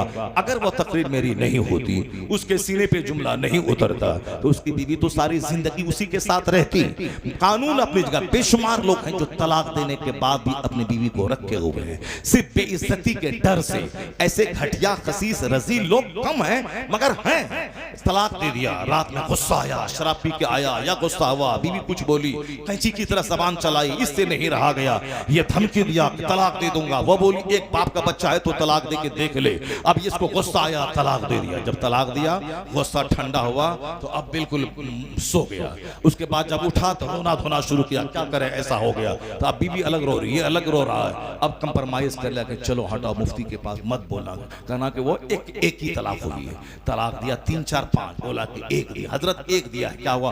मुफ्ती साहब ने फतवा दी, ठीक है एक तलाक हुई है, दोनों आपस में मिल लो, कोई खास बात नहीं है। अब अलबत्ता अगर जब भी 2 तलाक देगा, ये भी उसमें ऐड होकर के 3 तलाक हो जाएगी। अब कभी इस तरह की जुमले मत बोलना। दिया था 3, यहाँ की झूठ बोला 1। अब वो दिया था होशो हवास में आके बोला कि बिल्कुल वो पागल हो गया था शराब के नशे में। शराब के नशे में माँ को क्यों नहीं तलाक दिया? शराब के नशे में चची को क्यों नहीं तलाक दिया? शराब के नशे में अपने पड़ोस की भाभी को क्यों नहीं तलाक दिया? अपनी बीवी को पहचानता था कि मेरी बीवी है, और तलाक भी कोई चीज है, तलाक दिया जाता है जब तुमको ये होश हवास है कि ये मेरी बीवी है, और बीवी को तलाक दी जाती है। जब इतना होश है तो फिर तलाक तो हो ही जाएगी। वो तो उस नशे में जब बीवी और माँ का फर्क मिट जाए, आदमी की अक्ल माऊफ हो जाए, अब होश हवास खत्म हो जाए, उस हालत में जो अपनी बीवी को तलाक दिया, बेटे को तलाक नहीं दिया, माँ को तलाक नहीं दिया, इसका मतलब है दिमाग है, झूठ बोला, हजरत से फतवा ले लिया, अब आराम से रहे। अब बताइए कि वो औरत तो निकाह से निकल गई, अब तो उसके बाद जो 4-5 बच्चे, वो क्या होगा उसका? सब वलदुल ज़िना वलदुल हराम। और वलदुल ज़िना बच्चों की पहचान क्या है मालूम है? उसकी पहचान है कि अब उनके पास डिसिप्लिन नहीं रहेगा, अदब नहीं रहेगा, न जलसे का अदब, न मस्जिद का अदब, न मौलाना का अदब, न पीर का अदब, न माँ बाप का अदब, न दीनी दरसगाहों का अदब। बेअदब कोई नजर आ जाए, समझ लें कि जरूर बुनियाद में खता है। चूंकि डिसिप्लिन का ना होना, और आजकल देख सकते हैं माँ बाप को आंख दिखलाना, माँ को मारना, सास और ससुर की गुलामी करना, साली को अप्पी और बाजी कहना, अपनी बहन को फूले से फोन तक नहीं करना, अपने भाई से दुश्मनी है, एक पालिश जमीन के लिए मार धाड़ काट तलवार निकालना है। और साहब वो भाई जो साला है, भाईजान भाईजान भाईजान, अपने भाई को बुड्ढा कहना, उसको साहब उसका नाम बिगाड़ के बोलना, और वहां भाईजान भाईजान जिस जमीन से पैदा हुआ, जिस पेट से पैदा हुआ, जो 9 महीना पेट में रखी, 2 साल खूने जिगर पिलाई, 12 साल नर्स की तरह कपड़े धो के तेरे पाखाने पेशाब वाले कपड़े को धोई, ये सारे एहसानात हो गए खत्म। सिर्फ एक लड़की का मुंह देखा, अब मुंह थोड़ा अच्छा था तो उसके मुंह की वजह से उसके माँ से भी प्यार हो गया, उसकी बहन से प्यार हो गया, अब वो अम्मी जान हो गई और अब्बा जान हो गए, अब साला भाई जान हो गए। और अपना जो भाई गोद में खिलाया था उसका क्या हो गया, अपनी जो बड़ी बहन जो गोद में लेके घंटों तुझको प्यार दिया था उसका क्या हो गया, जो अपना चाचा उसका क्या हो गया, अपनी पुपी का क्या हो गया, अपने भाई का क्या हो गया। बदतमीज अगर डिसिप्लिन नहीं है तो समझ लें कहीं न कहीं जरूर गड़बड़ का माहौल पैदा है। नहीं सुना आपने हमारे बुजुर्ग बोलते, इमाम आज़म अबू हनीफा रज़ी अल्लाह तआला अन्हु के सामने चंद बच्चे गेंद खेल रहे थे, गेंद गलती से उन बच्चों की गलती से इमाम के सामने आया, इमाम के सामने इमाम को देखकर सारे बच्चे सहम गए। वो बच्चे इमाम आज़म करोड़ों मुसलमानों के इमाम कैसे आगे जाएं, कोई बच्चा इस घर में घुस रहा है, कोई उधर भाग रहा है, कैसे वहां जाए। एक बच्चा ढठाई के साथ गया सामने, मौलवी साहब तो क्या हो गया, ढठाई के साथ गया, गेंद लिया और अपना खेलने लगा। इमाम ने क्या कहा, लगता है कि बुनियाद में खता है, लगता है कि बुनियाद में खता है, लेकिन मेरे जैसे मौलवी की जबान से बात नहीं निकली थी, हम जैसे करोड़ों हनफियों के सरदार वली कामिल की जबान से जुमला निकला था। लोगों ने खामोशी से जब तहकीक की पता चला वाकई बुनियाद में खता है, क्योंकि इमाम का जुमला था, इमाम का जुमला वो हकीकत पर मबनी हुआ करता है। इसलिए अपने घर में रिश्तों का ख्याल रखें, गुस्से पे कंट्रोल रखें, गुस्से पे कंट्रोल। अक्लमंद वो नहीं है जो सामने वाले को पछाड़ दे, अक्लमंद वो नहीं है। लैसा शदीदु बिसुरा इन्नमा शदीदुल लज़ी यमलिकु नफ्सहु इंदल ग़ज़ब। बुखारी शरीफ की हदीस में आया है कि वो शख्स पहलवान नहीं है जो सामने वाले को पछाड़ दे। The strong man is not the one who overcomes other, जो दूसरों पे कब्जा जमा ले पछाड़ दे वो स्ट्रॉन्ग नहीं है। The true strong, the true wrestler, सच्चा पहलवान, सच्चा मजबूत वो है जो who controls himself in the state of anger, जो गुस्से की हालत में अपने आप पर काबू कर ले, वही सबसे बड़ा पहलवान है। वही है सबसे बड़ा पहलवान जो गुस्से के वक्त में अपने आप पर काबू कर ले, वही असल में पहलवान, वही रेस्लर है, वही बहादुर है, वही ब्रेव है, वही स्ट्रॉन्ग है। और आजकल जो कि हर आदमी कमजोर है, कमजोर ग़िज़ा, कमजोर माहौल, कमजोर सराउंडिंग्स, कमजोर इन्वायरमेंट, कमजोर दोस्त, इसीलिए सबके पास गुस्सा ज्यादा है और वह गंभीरता कम है, सबको गुस्सा आता है। जब आप सामने वाले के पास जाएं, उससे कोई मतलब आपका नहीं है तो गुस्से से बात करेगा। अगर वो 10 टका आपसे कमाएगा तो वो नॉर्मल हो जाएगा। ये सब दुनियादार किस्म के लोग, वो अखलाक कुछ नहीं है, सिर्फ पैसे को महत्व देता है। आप किसी से फोन करें, कौन बोल रहा है, अगर मतलब नहीं है तो गुस्से से बात करेगा, और अगर पता चला ये मतलब है इससे तो हाँ नहीं पहचाना आपको, नहीं पहचाना आपको, अस्सलाम वालेकुम, वालेकुम अस्सलाम। ये कमजोरों की कहानी है। वो ऐसा नहीं कि पहचान लिया तब अब नॉर्मल हो गए, वो बाअखलाक नहीं। बाअखलाक वो है जिसका अखलाक सबके साथ हो, जिसका अखलाक हर हाल में अखलाक उसका हो। ये बदअखलाकी, ये बेहयाई, ये बदतमीजी बताती है कि समाज में नाजायज बच्चों की तादाद में इजाफा हो रहा है। लोग कुफ्र बका, ईमान लूटा, हाँ ईमान गया, निकाह टूटा। इसलिए ऐसा नहीं कि बक बक करते रहे चौक चौराहे पान की दुकान पे बैठकर, नहीं नहीं मौलाना सब तो ऐसे ही बोलता रहता है, ये तो झूठ बोलते हैं, झूठ की खेती ये लोग करते हैं, ये लोग करते हैं। इसकी उनके चक्कर में मत पड़ना। मकान दुकान, गाड़ी छकड़ा, मॉल कॉम्प्लेक्स, ये वो फला चिला, शादी ब्याह, सब मस्ती के। मौलाना के चक्कर में पड़ेगा तो फकीर बन के रह जाएगा, ना दौलत जमा करेगा, ना गाड़ी होगी, ना सामने वाला कोई वैल्यू देगा। वैल्यू चाहिए तो पैसा चाहिए, पैसा बोलता है, पैसा बोलता है। और जिस दिन वह पैसों की मौजूदगी में जलील होता है, जब अल्लाह ताला उसके कारोबार को ठप कर देता है, जब वो कहीं का नहीं रहता है, बेटी की शादी में नाचने कूदने में 10 करोड़ खर्चा किया, फैक्ट्री बिक गई, घर बिक गया, सड़क पे आ जाता है, तब उसके बाद आता है हजरत तावीज दे दीजिए, तावीज दे दीजिए। तावीज से ये काम होता है क्या? जो अल्लाह की नाराजगी मोल ले, जो मुस्तफा को नाराज करे, जो अल्लाह रसूल को नाराज करे, जो फरिश्तों को नाराज करे, उसके बाद वो सोचता कि मैं आराम से इज्जत के साथ रहूं, ऐसा कभी नहीं होगा।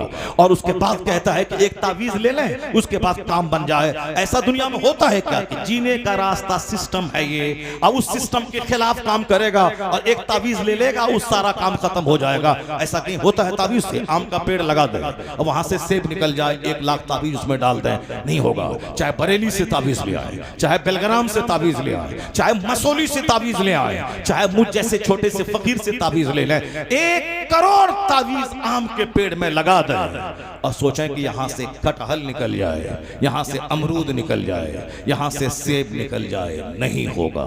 आप लोग काश्तकार हैं, गेहूं लगाते हैं, गन्ना लगाते हैं, आप लोग साहब धान लगाते हैं, तो धान लगा दीजिए। उसके बाद 1 लाख तावीज बरेली मसौली के छोछा से ले आइए। फिर आप सैयद साहब है, आपकी तावीज में असर है, तावीज ले आइए और उस खेत में डाल दीजिए और सोचिए कि तावीज से या धान के खेत से शानदार गेहूं निकल जाएगा। और गेहूं के खेत में 1 लाख तावीज डालिए ताकि यहां से बासमती धान निकल जाएगा, नहीं होगा ऐसा। इट विल बी नेवर, ऐसा कभी नहीं होगा। ये कुदरत के कानून के खिलाफ है। जब कुदरत के कानून के खिलाफ है कि सेब का पेड़ चंबल में नहीं लगेगा, सेब के लिए चाहे शिमला का इलाका, सेब के लिए चाहे कश्मीर का इलाका जहां बर्फ गिरती हो।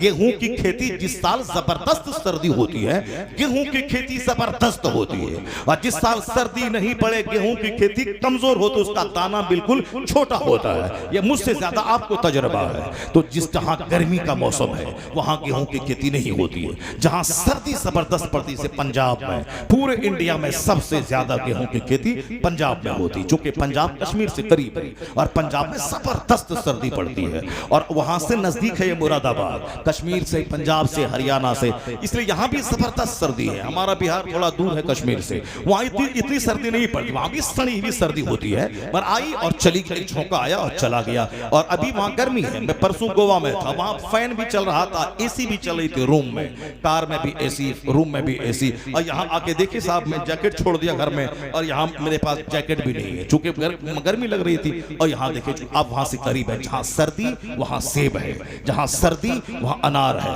अलबत्ता जहां खूब गर्मी हो वहां संतरा की खेती होती है। संतरा की खेती होती है कहां पे? नागपुर में, चूंकि वहां गर्मी होती है। कपास की खेती होती है कहां पे? गुजरात और महाराष्ट्र में, चूंकि वहां का माहौल क्लाइमेट गर्म होता है। आम की खेती होती है कहां? वो समंदर बंगाल की खाड़ी के किनारे ज्यादा, बंगाल में, आंध्र प्रदेश में मछली की उपज ज्यादा होती है, आंध्र प्रदेश में धान की खेती होती है, आंध्रा में, तेलंगाना में, बाजू में उड़ीसा है, बंगाल है, वो ज्यादा पूरे हिंदुस्तान की आधी खेती उस इलाके में होती है। अब तो आप समझ गए होंगे, मैं कोई काश्तकार फार्मर नहीं हूं कि मैं सब खेती की तफसील आपके सामने मैं रखूं। एक बात मैंने बता दी, चूंकि मुझको एक बड़ी बात समझाना है, इसीलिए मैंने उस बात को समझाने के लिए मैंने ये एक छोटी सी मिसाल पेश की है। जैसी जमीन वैसी फसल, जैसी जमीन वैसी फसल, जैसा दरख्त वैसा फल, और हर दरख्त से हर फल नहीं निकलता और हर जमीन से हर तरह की फसल पैदा नहीं होती है। जब यह बात समझ गए तो अब मैं आपसे कहता हूं, ये आज जो हमारा समाज लुच्चों से भर रहा है, डकैतों से भर रहा है, चोरों से भर रहा है, गुटखाखोरों से भर रहा है, सिगरेट और बीड़ी पीने वालों से भर रहा है, आलिमों और माँ बाप के एहतराम न करने वालों से भर रहा है, फिल्म साजों से भर रहा है, साथ इश्कबाजी करने वालों से भर रहा है, हराम खोरों से भर रहा है, डकैतों से भर रहा है। कभी गौर किया आपने कि आखिर ऐसा क्यों हो रहा है? अब बच्चा हो गया शरीर शराबी पापी, आए हजरत तावीज दीजिए। ऐसा होगा कि आम का पेड़ हो, तावीज लगाते हैं वहां से सेब निकल जाए? नहीं होगा। जैसी जमीन वैसी फसल, जैसा दरख्त वैसा फल। जब ये बात समझ गए तो माँ का पेट जमीन है, अब बाप उसमें बीज डालने वाला है। अगर बीज खराब हो तो फसल खराब होगी, अगर जमीन खराब है फसल खराब होगी। तो हर पेट से कुतुब पैदा पैदा नहीं होता, हर जमीन से धान पैदा नहीं होता, हर जमीन से सेब पैदा नहीं होता। तो कुतुब पैदा होने के लिए वही जमीन चाहिए, कुतुबियत वाली जमीन चाहिए, और चोर और लफंगा पैदा होने के लिए वैसी जमीन चाहिए। अब जमीन जब हो फातिमा ज़हरा जैसी, और उस पर बीज डालने वाला हो मौला अली, जमीन हूं फातिमा और अब और बीज डालने वाला हूं अली, तब अल्लाह बेटा शहीदों का सरदार हसन और हुसैन अता करता है। नारे तकबीर, नारे रिसालत, नारे गौसियत, मसलके आला हजरत। नहीं सुना आपने सुना होगा, सुनते ही हमेशा गौर नहीं करते कि इस वाकया के पेट से नसीहत क्या मिलती है, यहाँ से नसीहत क्या मिलती है, नहीं गौर करते हैं। सिर्फ गौसे पाक का लंगर खाया, गौसे पाक का तोशा खाया, गौसे पाक की नियाज खाई, बस हो गए हम सुन्नी हैं और कादरी हैं। कैसा था वो मेरा गौस? आप सुने होंगे जिनका बाप रात भर नमाज पढ़ता था, जिनका बाप दिन में जिहाद करता था, जिनका बाप एक बार खिलाफे तकवा एक काम हो गया, नदी पे बहता हुआ फल खा लिया, दिमाग में आया अगर कयामत में सवाल हुआ मैं क्या जवाब दूंगा, चलो दुनिया में उससे माफी मांग ले। माफी मांगने गया, वो समझ गया कि जरूर इसकी पेशानी में नूरे विलायत चमक रहा है। कहा बेटा 10 साल नौकरी करनी पड़ेगी। नहीं बोला कि जुर्म छोटा सा था, अब वह शरीयत की रोशनी में जुर्म ही नहीं है, वो तो तसव्वुफ और सुलूक की रोशनी में वह एहतियात और तकवा के खिलाफ वो काम है। वरना नदी की सतह पे कोई फल गिर के आ रहा हो, हालत इस्तरार में हो, उसको खा ले तो कोई जुर्म नहीं है। लेकिन चूंकि तकवा और एहतियात और सुलूक और तसव्वुफ की निगाह में यह जुर्म है, उसका दाग धोने के लिए गए, पता लगाया, देखा बाग है, दरख्त है, टहनी झुकी है, उसी का फल गिर रहा है, सोचा इसी का फल होगा। मालिक के पास गया, मैं मुजरिम हूं। कहा क्या जुर्म? का फल खाया हो। कहा कि 10 साल नौकरी करनी पड़ेगी। अगर कोई रहता कहता छोटा सा जुर्म, 10 साल की लंबी नौकरी, रखो माफी अपने पास, मैं जा रहा हूं। लेकिन उसके दिमाग में एक बात हमेशा चलती थी कि दुनिया में जुर्म हुआ है, इस यही दुनिया ही में धुल जाए, दुनिया ही में यह दाग धुल जाए, ताकि अल्लाह के सामने में बेदाग होके जाऊं। वहां का हिसाब देना बड़ा मुश्किल है, यहाँ की मुसीबत आसान है सह लेना।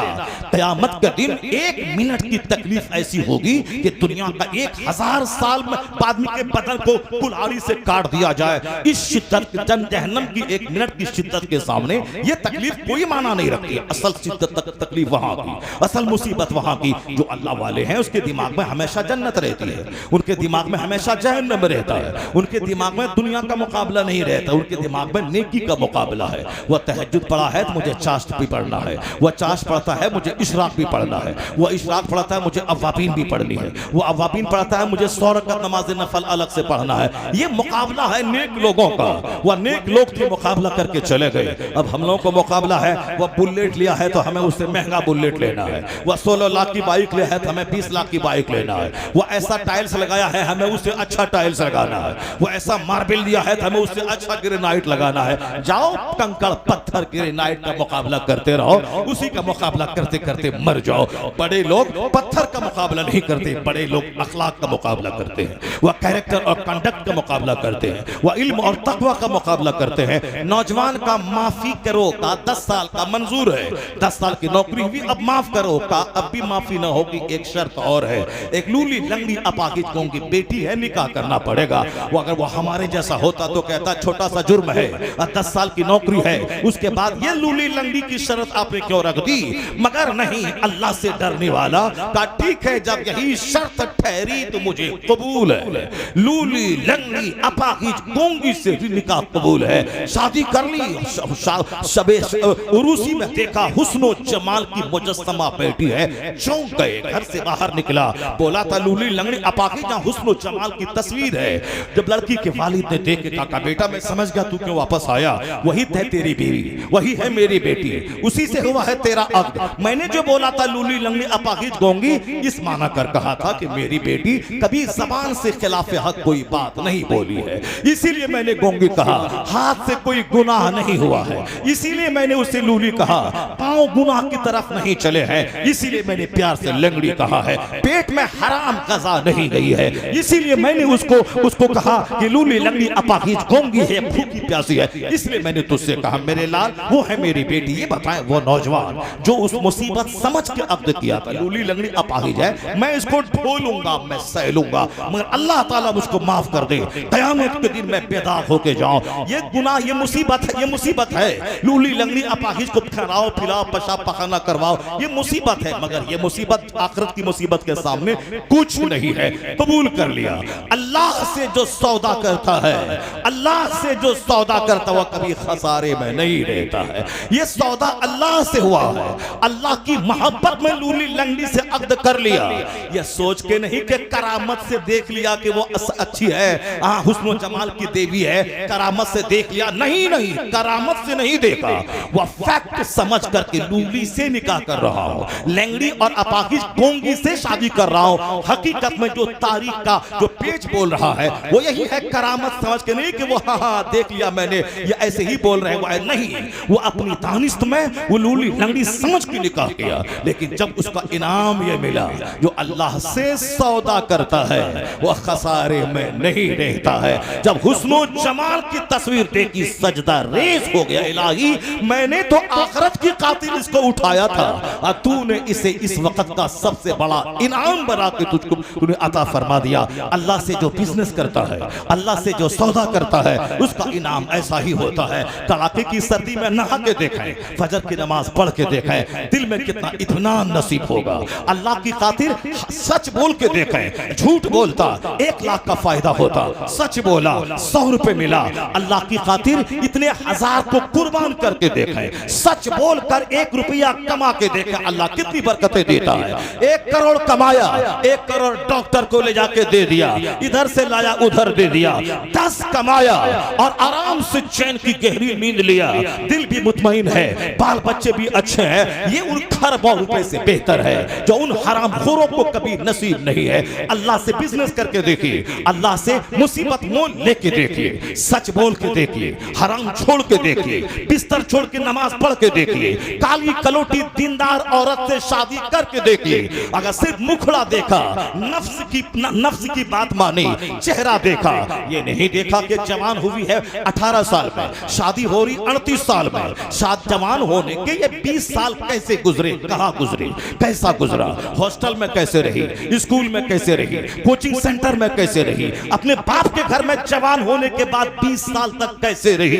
नहीं आपने पूछा, न आपने पता लगाया, सिर्फ नाक देखा, आंख देखा, सिर्फ चेहरे का गोश्त देखा, हाइट देखा, रंग देखा, कह दिया कि ओके। जब पता चला बाद में उसके 4 हमल चोर दरवाजे से सदर हॉस्पिटल में गिराए जा चुके हैं, कहा नहीं नहीं वो तो मेरे लिए ही पैदा हुआ है। खबीस को खबीसा चाहिए, खबीसा को खबीस चाहिए। जब तू भी यूज्ड है, वो भी यूज्ड है, जब तुम दोनों सरेंडर कर गए, चलो दुनिया में चलता है, जो हुआ सो हुआ, अब नहीं होना चाहिए। ये खबीस वो खबीसा, बताएं खबीस और खबीसा जब दोनों मिलेंगे तो जो फसल पैदा होगी वो किस कदर खबीस फसल पैदा होगी, जली हुई फसल पैदा होगी। ये भी यूज्ड है, कोई इस्लामबाजी में लगा है, कोई मुश्तसनी में लगा है, कोई जनाकारी में लगा है, कोई तवाइफ के कोठे पे लगा है, कोई हरामकारी में लगा है, और उस तरफ भी शादी के 20 जवान होने के 20 साल हो गए। ये बाप कहां है? मुस्तफा ने कहा है जवान होने के बाद शादी फौरी दिला दे। अगर तू नहीं दिलाएगा, औलाद का पांव फिसल जाए, उस गुनाह में तू भी शरीक समझा जाएगा। पांव फिसले लड़की का मुजरिम हो बाप, पांव फिसले लड़के का मुजरिम हो बाप। बुखारी की हदीस में आया है, ऐसा नहीं कि कोई कमजोर हदीस है, बुखारी शरीफ में आया है, जवान होने के बाद अगर औलाद की शादी में ताखीर हुई, ताखीरे निकाह की वजह से बच्चे का पांव फिसल गया या लड़की का पांव फिसल गया, उस जुर्म में माँ बाप शरीक समझे जाएंगे। इसीलिए तुम शादी फौरी दिला। ये जो आज जनाकारी फैल गई है उसमें देर की शादी का 90% दखल है। मुस्तफा से हट के लोगों ने फैसला शुरू किया, नहीं लड़की पढ़ रही है, एमए करेगी, पीएचडी करेगी, उसके बाद उसकी शादी होगी, पीएचडी करने की उम्र होगी 40 साल। 40 साल के बाद औरत बूढ़ी हो जाती है, 50 साल के बाद मर्द बूढ़ा हो जाता है। साहब 10 साल मैट्रिक का हो रहा है, उससे पहले 5-6 साल ऐसे गुजर गए, इंटरमीडिएट के 2 साल हो गए, 3 ईयर डिग्री ऑनर्स के 3 साल हो गए, पीजी के 2 साल हो गए, पीएचडी के 4 साल हो गए, उसके बाद साहब जॉब तलाशने में टाइम लग गया, 30 साल की हो गई, 40 साल की हो गई। अब साहब शादी नहीं, जॉब लगेगी, नौकरी लगेगी, तब शादी होगी। उधर भी लड़का उन्होंने 10+2 किया, 3 इयर्स ऑनर्स डिग्री क्लास किया कॉलेज में, पीजी किया, पीएचडी किया, नौकरी की तलाश की, उम्र हो गई 35 साल 40 साल, नहीं जॉब मिलेगा तब शादी होगी। चाहे इस बीच में हर महीने तवाइफ के कोठे पे जाए चलेगा, मगर नौकरी मिलेगी तब शादी होगी। मैं कहता हूं ए बेयकीना, तेरे घर में 5 लोग हैं, सारे लोग उसी कमाई में खा रहे हैं। अगर इस जवान बेटे की बीवी एक आ गई, एक परिवार बढ़ गया, तो उससे क्या हो जाएगा? उसके लिए 1 लाख की नौकरी चाहिए, नौकरी करेगा तब खाना, तब वो एक औरत आएगी, तब वो खाना खाएगी। यहाँ यकीन कमजोर हुआ, तो इसलिए कमाई करोड़ है, चेहरा सबका उतरा हुआ है। तुम शादी करो सुन्नत समझकर, अल्लाह रब्बुल इज्जत की बात मानकर, गुनाह से बचने के लिए अल्लाह तुम्हें गनी कर देगा। आया है कुरान में, अगर तू फकीर है अल्लाह तुझे गनी कर देगा, अल्लाह वहां से रोजी देगा जहां से तू सोच नहीं सकता है। मगर नहीं, नौकरी होगी, एक पेट को खिला पालना है, उसके लिए नौकरी चाहिए, 5 लाख का बिजनेस चाहिए, तब शादी होगी। इस बीच में तो यूज होगा ही, इस बीच में तो सारा काम होगा ही। उसके बाद जब खंखड़ हो जाओगे, एक भी बच्चा हुआ, दोनों बूढ़े हो गए, 1 दर्जन बीमारी हो गई, जिंदगी का सारा लुत्फ खत्म हो गया। शादी अगर 18 साल में की, अगर बच्चा 19 साल में हो गया, तू होगा 40 साल का, तेरा बच्चा होगा 20 साल का, तो तेरा शानदार पार्टनर वो हो गया, तू भी कमाएगा वो भी कमाएगा।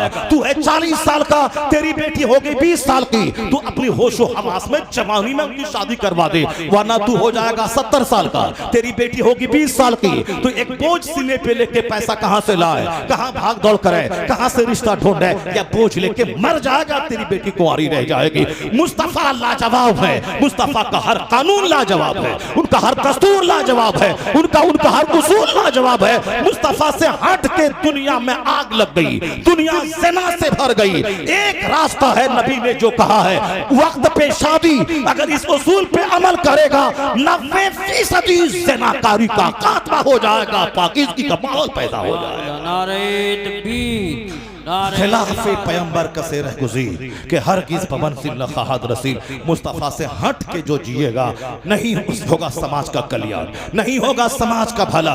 ये जो नाचता कूदता है, मुशरिकों की क्या बात करना है, यहूदियों की क्या बात करना है, नसरानियों की क्या बात करना है, जिसके पास न जीने का उसूल है, जिसके पास न मरने का उसूल है। वहां तो साहब एक भाई शादी करता है, अब 5 भाई मिल करके उसी से फायदा उठाता है। इन खलीसों, इन खसीसों, इन रसीलों की कोई औकात है क्या? उससे क्या डरने का, उससे क्या बात करने का? यहाँ मोमिन है, जिसे देखना है क्या हराम है, क्या हलाल है, क्या राइट है, क्या रॉन्ग है, क्या बेनिफिशियल है, क्या हार्मफुल है, क्या लाभदायक है, क्या हानिकारक है, क्या गुड है, क्या बैड है, क्या राइट है, क्या रॉन्ग है। इसलिए मुस्तफा ने कहा दुनिया सिजनुल मोमिन व जन्नतुल काफिर। This world is prison for believer, paradise for disbeliever. यह दुनिया मोमिन के लिए कैद खाना है।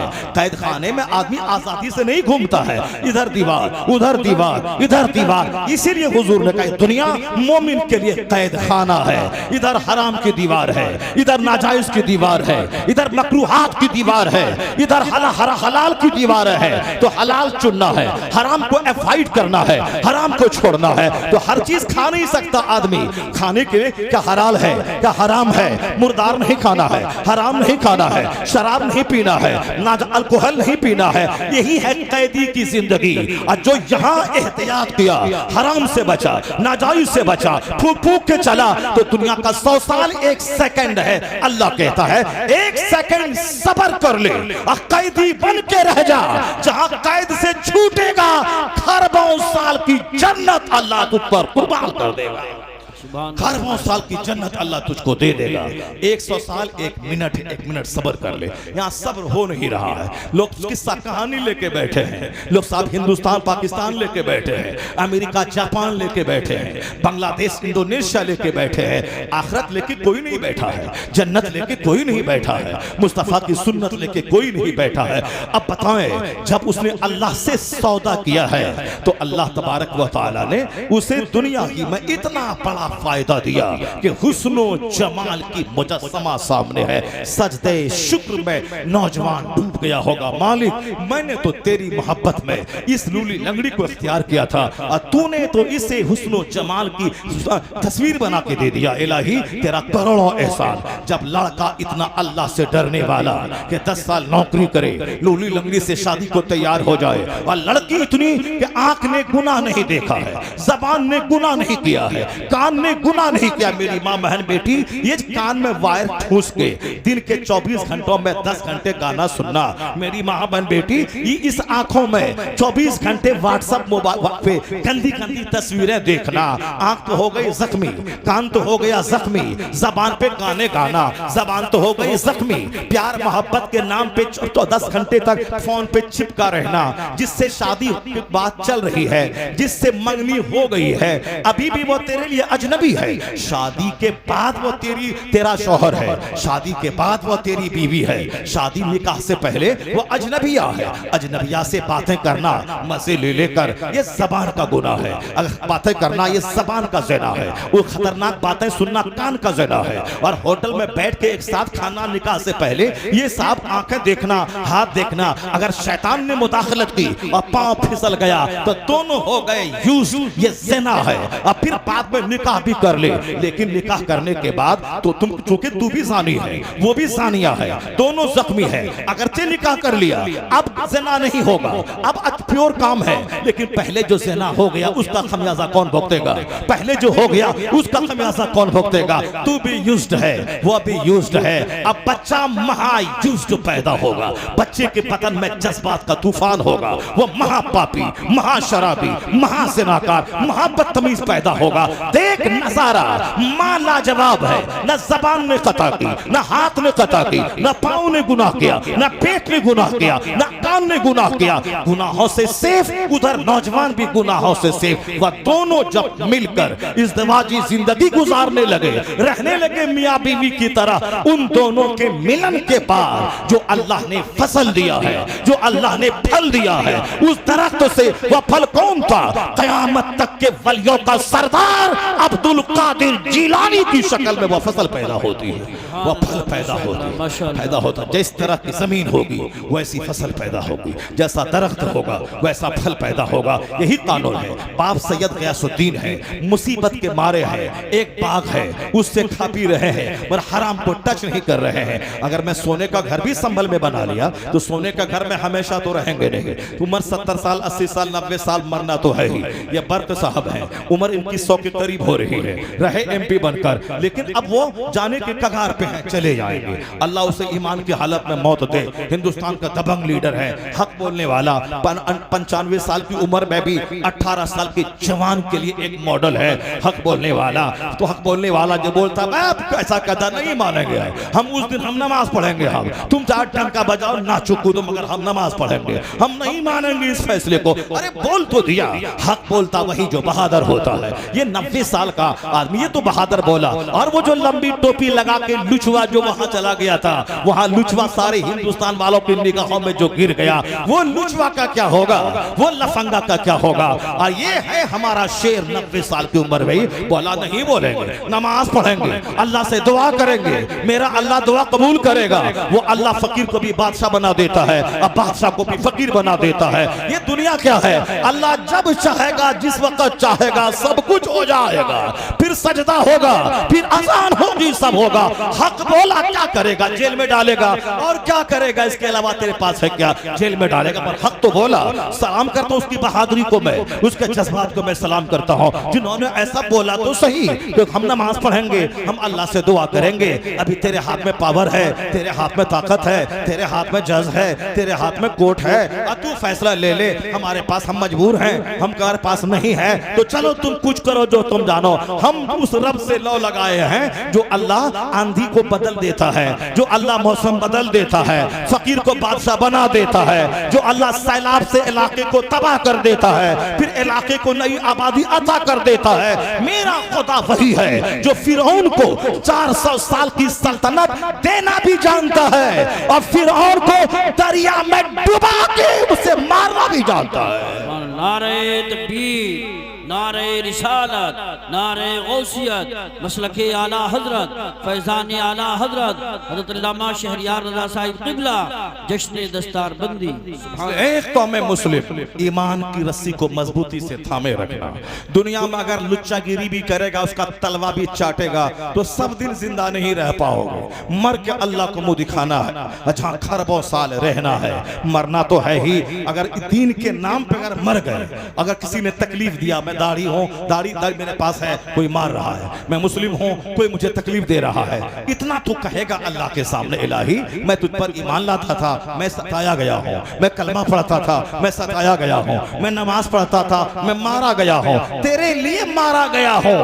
फिर जन्नत का मालिक खुदा अगर मुस्तफा की शफाअत से तुझे बख्श दे 50 खरब गुनाह एक तरफ, एक तमाचा खाना एक तरफ, अल्लाह जिसे चाहता है माफ कर देता है। तो ये सस्ता सौदा है अपने गुनाहों की माफी का, करोड़ों गुनाहों की माफी का। गर्दन कटी, करोड़ों गुनाह कट गया, सब माफ किया। वो चाहे 1000 दुआ करो, सबके नसीब में शहादत नहीं है, सबके नसीब में गर्दन कटाना नहीं है, सबके नसीब में मदीना में मौत नहीं है, सबके नसीब में काबा के अंदर मौत नहीं है, सबके नसीब में तवाफ करते हुए मरना नहीं है, सबके नसीब में अरफात के मैदान मिना मुजदलफा में मरना नहीं है, सबके नसीब में बगदादी मुअल्ला में मरना नहीं है, सबके नसीब में रोज़े रसूल के सामने मरना नहीं है, बकी में दफन होना नहीं है। उसी तरह सबके नसीब में शहादत नहीं है। सबके नसीब में, जिसके नसीब में शहादत है वो काबिले रश्क है, वह नमूना है, वह यूनिक पर्सनालिटी का मालिक है। इसलिए वो दिन का इंतजार कर, आराम से खा पी के मत मर, अल्लाह की खातिर गाली सुन के मर, अल्लाह की खातिर मुसीबत उठा के मर, अल्लाह की खातिर तमाचा खा के मर, अल्लाह की खातिर शहादत की मौत मर। शहीद हुआ, गर्दन कटी, गुनाहों की जड़ें कटी, सीधे जन्नत में दाखिल हो गया।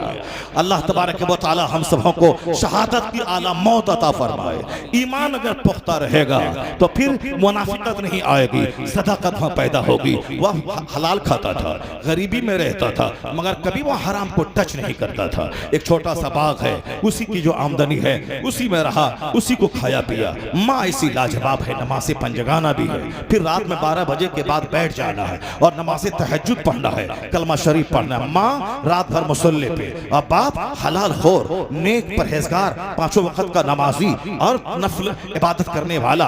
माँ लाजवाब है। माँ रात के 12 बजे उठती थी, ईशा पढ़ने के बाद थोड़ी सोई, फिर उसके बाद उठ गई और 12 से लेकर फजर तक मुसल्ले पे रह करके अल्लाह अल्लाह करती थी। वो कहती है जब मैं हामिला थी तो हमारे पेट से तहज्जुद के वक्त में कलमा पढ़ने की आवाज आती थी, अल्लाह समद। चूंकि वो खुद कलमा पढ़ने की आती, बरस से कलमा पढ़ने वाली, तब अल्लाह ने ऐसा बच्चा उसके पेट में दिया कि जो पेट में कलमा पढ़ता था और माँ उसके कलमे को सुनती थी।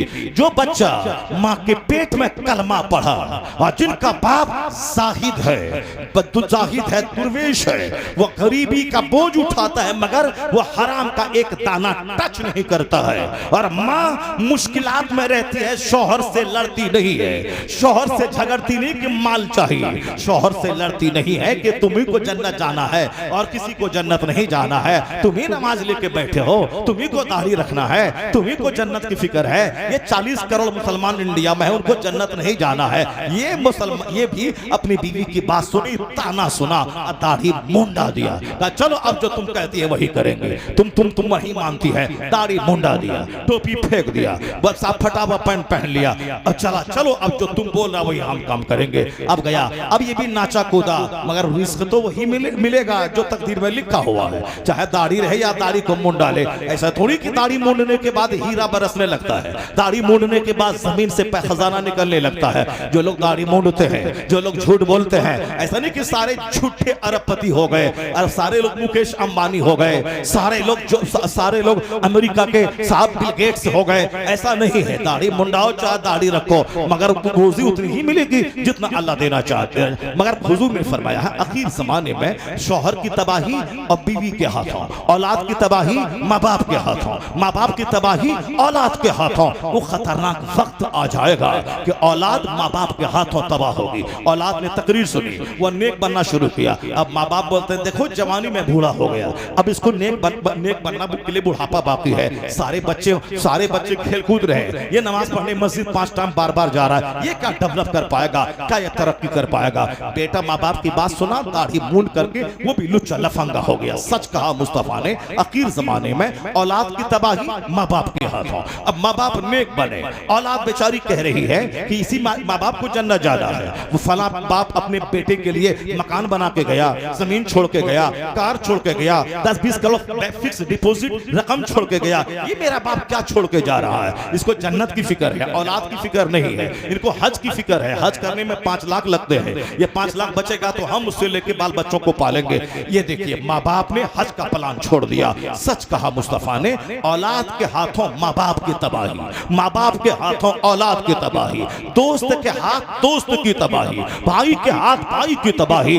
दोस्त है वो जो अपने दोस्त को जहन्नमी से बचा के जन्नती बना दे। माँ बाप है वो जो अपनी औलाद को घर मकान दे न दे, उसे जन्नत का रास्ता दिखला दे। औलाद है वो जो अपने माँ बाप की बख्शिश का जरिया बन जाए। भाई है वो जो अपने भाई को नमाजी बना दे। ये है जब माँ रात में उठकर तहज्जुद पढ़ के कलमा पढ़ रही है तो अब पेट से कलमा पढ़ने की आवाज आ रही है। वह वही बच्चा था माँ के पेट में, बाप गयासुद्दीन है और माँ माहे नूर है जो रात भर कलमा पढ़ती है, पेट से कलमा की आवाज आ रही है। माँ बाप इतने लाजवाब हुए तो वही पेट में कलमा पढ़ने वाला जब बच्चा पैदा हुआ, वह मोइनुद्दीन अजमेरी 90 लाख काफिरों को कलमा पढ़ाने वाला पैदा हो गया। जो खुद माँ के पेट में कलमा पढ़े, 90 लाख को कलमा पढ़ाने वाला मोइनुद्दीन अजमेरी पैदा होता है। अल किस्सा मुख्तसर, जब माँ हो 17 पारे कुरान की हाफिजा और बाप आबिद जाहिद हो, तब बेटा उस 17 पारे कुरान का हाफिज कुतुबुद्दीन बख्तियार काकी पैदा होता है। और जब बाप हो मुफ्ती नकी अली का जैसा आलिम बाअमल और माँ हो तहज्जुद गुजार, तब बेटा मुजद्दिद आजम अहमद रजा का पैदा होता है। और जब बाप हो अहमद रजा खां और माँ हो तहज्जुद गुजार, तब बेटा हुज्जतुल इस्लाम मुफ्ती आजम हिंद पैदा होता है। और जब दादा हो हुज्जतुल इस्लाम और बाप हो मुफस्सिर आजम हिंद और नाना हो मुफ्ती आजम हिंद और माँ हो जेवरात बेचकर मंजर इस्लाम चलाने वाली, तब उसी कोख का बच्चा 10 करोड़ मुरीदों का मुर्शिद बरहक अख्तर रजा का अज़हरी पैदा होता। नारे तकबीर, नारे रिसालत, नारे गौसियत, मसलके आला हजरत, फैजान आला हजरत, उलमाए अहले सुन्नत। जैसी जमीन वैसी फसल, जैसा दरख्त वैसा फल।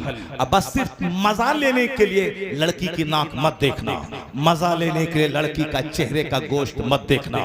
मजा कब तक लेगा? 4 दिन का बुखार तो बदन तोड़ देगा, 4 दिन का लूज मोशन चेहरा काला कर देगा।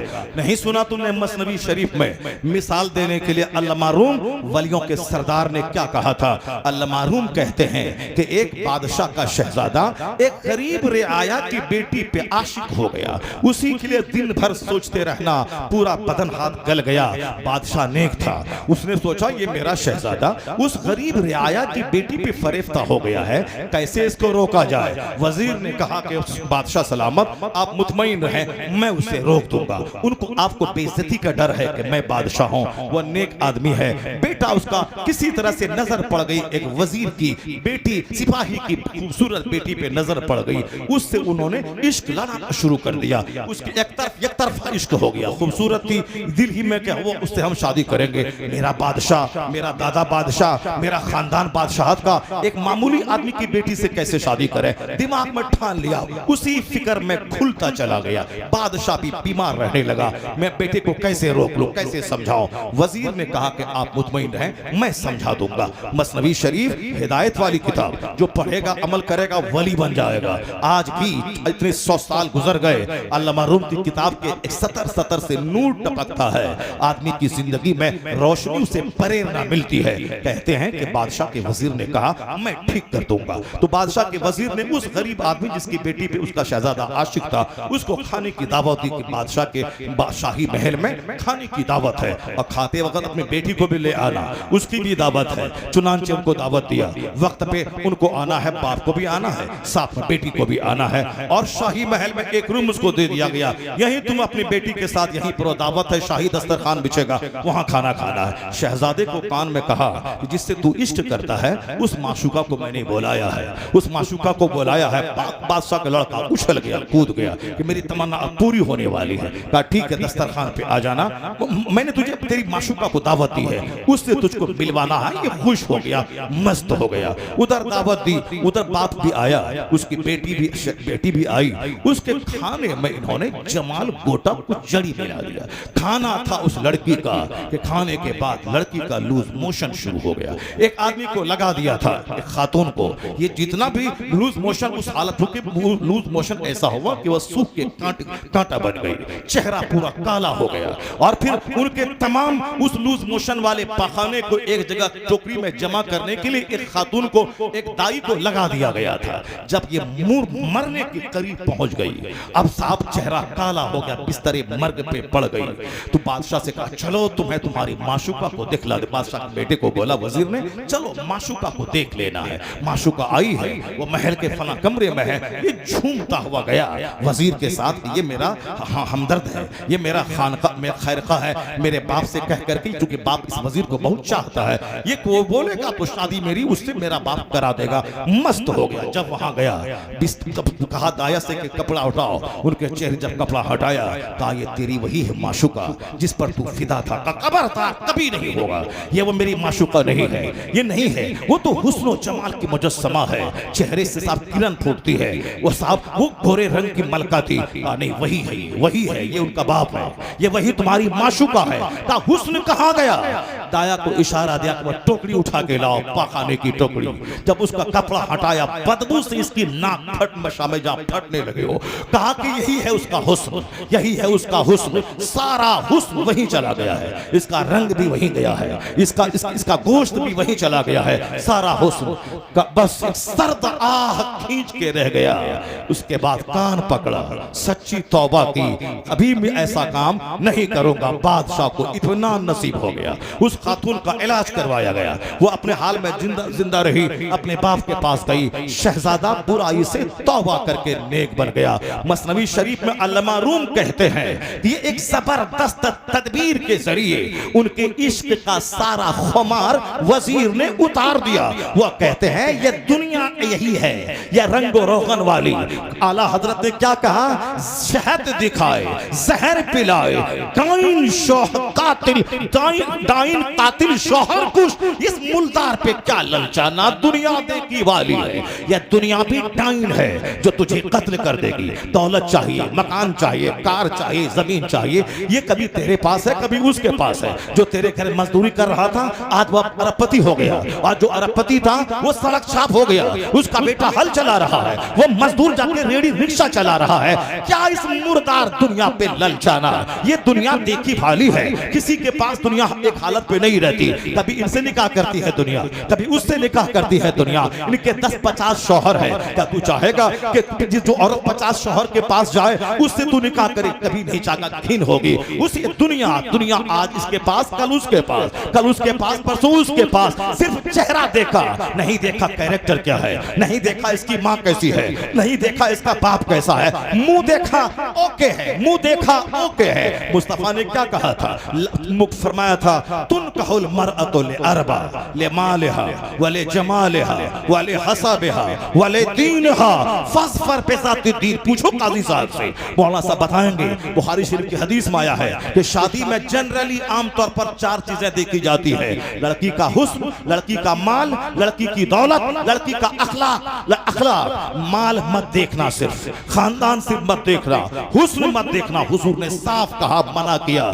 हमारे नौजवान सिर्फ हुस्न पे मरते करते हैं और सारी जिंदगी फिर मरते रहते हैं उनकी चोट से, उनकी बेवफाई के डंडे से मरते रहते हैं। हुस्न को देखा फिर 4 दिन के बाद तलाक क्यों दे दिया, हुस्न को देखा 4 साल के बाद तलाक क्यों हो गई। एक मौलाना साहब लिखते हैं कि राजस्थान में मेरा एक दोस्त था, उन्होंने प्लान बनाया कि मैं एक बहुत बड़ी जमीन पे घर मकान बनाऊं। उन्होंने कई एकड़ जमीन खरीद के चारों तरफ बाउंड्री वॉल करवाया, बीच में स्विमिंग पूल बनवाया और वहां हाथी घोड़ा बंदर चुचंदर सब जमा किया। क्योंकि बड़े लोगों को शौक पैदा होता है जानवर के पालने का।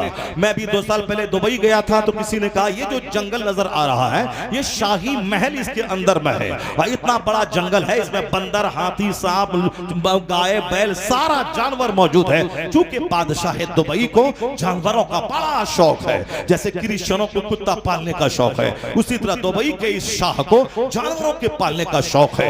वो सबके पालने के नौकर गुलाम है और वो घूमता है कभी कभी। यही शौक उस राजस्थान के उस छोटे नवाब को भी था। उन्होंने बाउंड्री वॉल करवाया, बीच में तालाब खोदवाया, उसमें स्विमिंग पूल बनाया, हाथी घोड़ा लाया, कार भी खरीदा। चूंकि इसी जमाने की बात है, कार भी है, हाथी घोड़े भी हैं और चारों तरफ कई एकड़ जमीन में बाउंड्री वॉल है। और अब सोचा कि सब कुछ है पर लड़की अगर काली कलोटी आ गई ये सारे महल का हुस्न खत्म हो जाएगा। इसलिए सोच समझकर खूबसूरत परी लाई जाएगी जिसको देखो तो कलेजा ठंडा हो जाए, ताकि मकान का हुस्न, बीवी का हुस्न, जिंदगी में मजा मिल जाए, खूब इंजॉय करो। और कितनी दौलत मैंने कमाया है, इंजॉय हो जाए। तो इंजॉय अल्लाह ने जन्नत में रखा है, ये दुनिया में इंजॉय है ही नहीं। बेटा अच्छा है तो दामाद खराब है, दामाद अच्छा है तो बेटी बीमार है, बेटी बीमार है तो अपने बीमार है, दौलत है तो सेहत नहीं है, सेहत है तो दौलत नहीं है, दौलत और सेहत है तो बीवी चोड़ेल और भूतनी मिल गई है, और बीवी अच्छी है तो बच्चे अफाइज पोलियोग्रस्त हो गए हैं, बीवी बच्चा सब सही है तो पड़ोसी दुश्मन हासिद और जलने वाला दुश्मन मिल गया है, पड़ोस दामाद अच्छा मिला तो समधी पक्का बेईमान मिल गया है, समधी अच्छे हैं तो दामाद बेटी को गाली देने वाला मिल गया है, सब कुछ ठीक हाथ, रिश्तेदार चिढ़ने वाले कोई आ ही नहीं रहा है। 1 खरब का घर है कोई रिश्तेदार नहीं आ रहा है, सोफा है 10 लाख का कोई बैठने वाला नहीं है। यानी दुनिया में कहाँ है इंजॉय? इंजॉय तो वो है कि सेहत भी रहे, दौलत भी रहे, हुस्न भी रहे, इज्जत भी रहे, पड़ोसी भी अच्छे रहे, बीमारी भी ना हो, पाखाना पेशाब भी ना हो, बदन में खुजली भी ना हो, आंख की बीनाई भी ना घटे, वहां इंजॉय है। ये क्या है कि दौलत है अब पेट में रोटी पची नहीं रही है, अब ये सत्तू खा के जी रहा है, ये दौलत किस काम का? इसलिए दुनिया में अल्लाह ने सुख रखा ही नहीं है। वो तो जन्नत है जहां सोने चांदी की ईंटों से बना हुआ मकान है, जहां हीरे जवाहरात की जमीन है, जहां मुश्क और कस्तूरी के गारे से ईंट को जोड़ा गया है। हद्दे निगाह तक जन्नती का अपना मकान है। जन्नती की उम्र 30 साल की होगी, उसमें कोई ना दाढ़ी का बाल है, ना वहां बदबू है, ना वहां पेशाब है, ना वहां पाखाना है, ना वहां कोई दुश्मन है, ना शोर हंगामे की आवाज है, ना कोई चिढ़ने वाला है, ना कोई जलने वाला है, ना नेमत के डूबने का अंदेशा है। दुनिया में तो आज नौकरी है कल बर्खास्त हो जाएगा, आज मदरसे में है कल ट्रस्टी निकाल देगा, आज मस्जिद में है कल मुतवल्ली निकाल देगा, आज साहब नौकरी में है गवर्नमेंट निकाल देगी, आज हम बादशाह हैं कल फकीर बन जाएंगे, आज साहब मेरा अमीर है कल बिजनेस नहीं चला गरीब बन जाएंगे। ये अंदेशा सबके दिमाग को झंझोड़ के रखता है, ये अंदेशा सबके दिमाग में है। अगर निकल गया तो क्या होगा, तो कारोबार नहीं चला तो क्या होगा, अगर जवान बेटा मर गया तो क्या होगा, अगर हमको फालिज मार गया तो क्या होगा, अगर दुश्मन ने हमला किया तो क्या होगा, अगर बेटा रास्ते एक्सीडेंट कर गया तो क्या होगा। एक अंदेशा है सबको, अमीर को भी, गरीब को भी, इमाम को भी, मोहसिन को भी, मौलाना को भी, पीर फकीर को भी। इस दुनिया में सब अंदेशों में जी रहा है।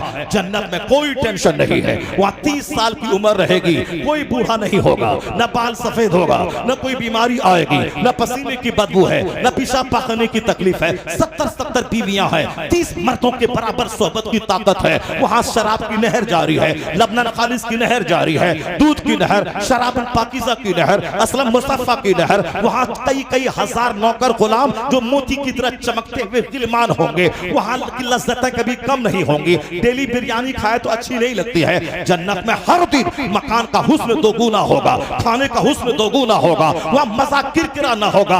हकीकी इंजॉय जन्नत में अल्लाह ने रखा है। इसीलिए अल्लाह के रसूल कहते हैं कद अफलहा मन अस्लमा, जो ईमान लाया वो कामयाब हो गया, और जो जन्नती हुआ वही असल कामयाब हो गया।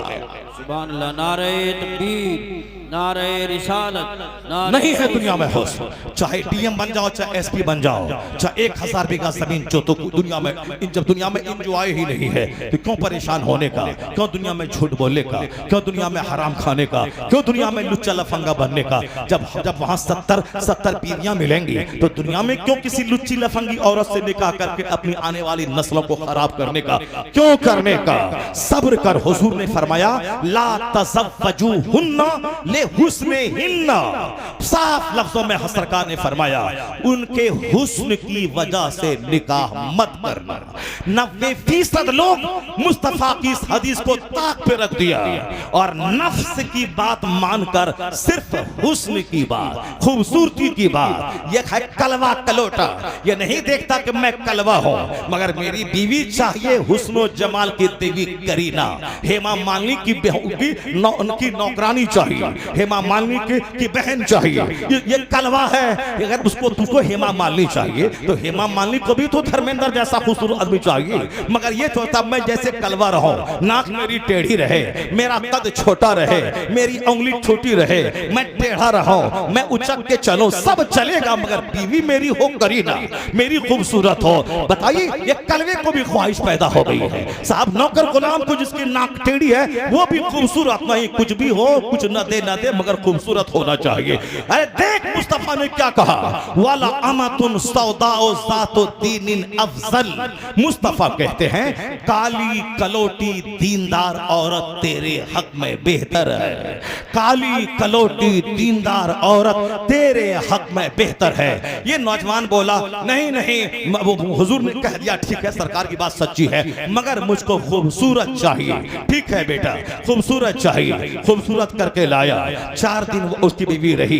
2-4 महीने के बाद इनका छोटा भाई इससे ज्यादा खूबसूरत था। नाक लंबी थी, आंख बड़ी थी, एट्रैक्टिव पर्सनालिटी थी, हैंडसम था, स्मार्ट था। चूंकि वो भी हैंडसम है, स्मार्ट है, खूबसूरत है, उनका दिल उसके छोटे भाई पे चला गया। अब बोलती है तुम मेरा शौहर हो, दिल्ली जाओ, धमाके लाओ, कार चाहिए, मकान चाहिए। गया वहां कमाने के लिए, कहा कि अब मैं साल लग गया, अब मैं घर आ रहा हूं। कहा नहीं, यहाँ तेरा सारा काम चल रहा है, सब मजे में है, खेती बाड़ी हो रही है, दुकान चल रहा है, सब मजे में है, सारा काम चल रहा है, तुम वहीं रहो। 5 साल के बाद आना, एक शानदार सा घर बनाएंगे, शानदार सा बाग खरीदेंगे, शानदार सा महल बनाएंगे, शानदार सा स्विमिंग पूल बनाएंगे, उसमें हाथी घोड़ा होगा, खूब झूमेंगे, जिंदगी का एंजॉय करेंगे। अब ये वहां 4 साल कमा रहा है, फौजी फौज में है, यहाँ पड़ोसी मौज में है, सारा काम चल रहा है। अब जब वो कलवा वहां से आया है दिल्ली से, अब जब यहाँ देखा, अरे ये क्या हो गया, बीवी मेरी लूट गई, मेरा घर तबाह हो गया, मेरी बीवी लूट गई, ये क्या हो गया।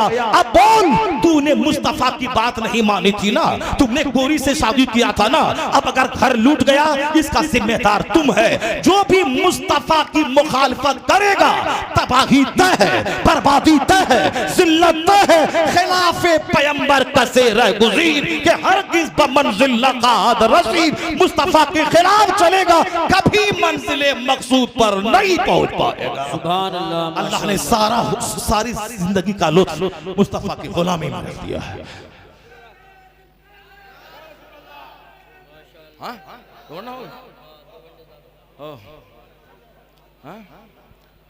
अल्लाह तबारक व तआला तकदीर हो गई। 2 घंटा करें, 2 घंटा हो गया, हमको तो लग रहा है कि 1 ही घंटा हुआ है। कैसे होगा ना। अल्लाह तबारक व तआला हमको आपको सबों को दीन सीखने और दीन सुनने और दीन पर अमल की तौफीक अता फरमाए। बातें बहुत सारी कंप्यूटर में हैं, लेकिन चूंकि मोहम्मद अली भाई को बात भी करनी है, इसलिए इस तरह की बेशुमार बातें हैं, मगर जो मैं कह चुका हूं बहुत नसीहत का एक मजमुआ पहुंच गया। सिर्फ अमल की ज़रूरत है, सिर्फ अमल की ज़रूरत है, सिर्फ अमल की ज़रूरत है। जो आयत में पढ़ना चाहता था, अगर मैं उस आयत को मैं अभी टच करूंगा तो उसमें कम से कम आधा घंटा लग जाएगा। और जो हदीस में पढ़ना चाहता था, जो हालांकि बहुत सारी हदीसें मैं पढ़ दिया हूँ, लेकिन जो पढ़ना चाहता था उसमें आधा घंटा लगेगा। इसलिए वो इंशाअल्लाह अगले साल अल्लाह ने चाहा तो वो आयत भी पढ़ूंगा और फिर पढ़ूंगा। आज सिर्फ इतना रख लें कि नर्वस होने की कोई ज़रूरत नहीं है। बिल्कुल कुरान पढ़ें, कुरान समझें, हदीस पढ़ें, नेक बने, आने वाली नस्लों को कुछ दे के जाए। अगर आपने मजा किया जवानी के बाद जब बुढ़ापे में जाएंगे सब खेल खत्म हो जाएगा। इसलिए जब बूढ़ा होना ही है, ये मजा किरकिरा होना ही है, क्यों नहीं आने वाली नस्लों पे नजर रख के शादी की जाए। हुस्न का जलवा 5 साल रहता है और वो भी जब लड़ाई झगड़ा शुरू हुआ सारा नशा उतर जाता है।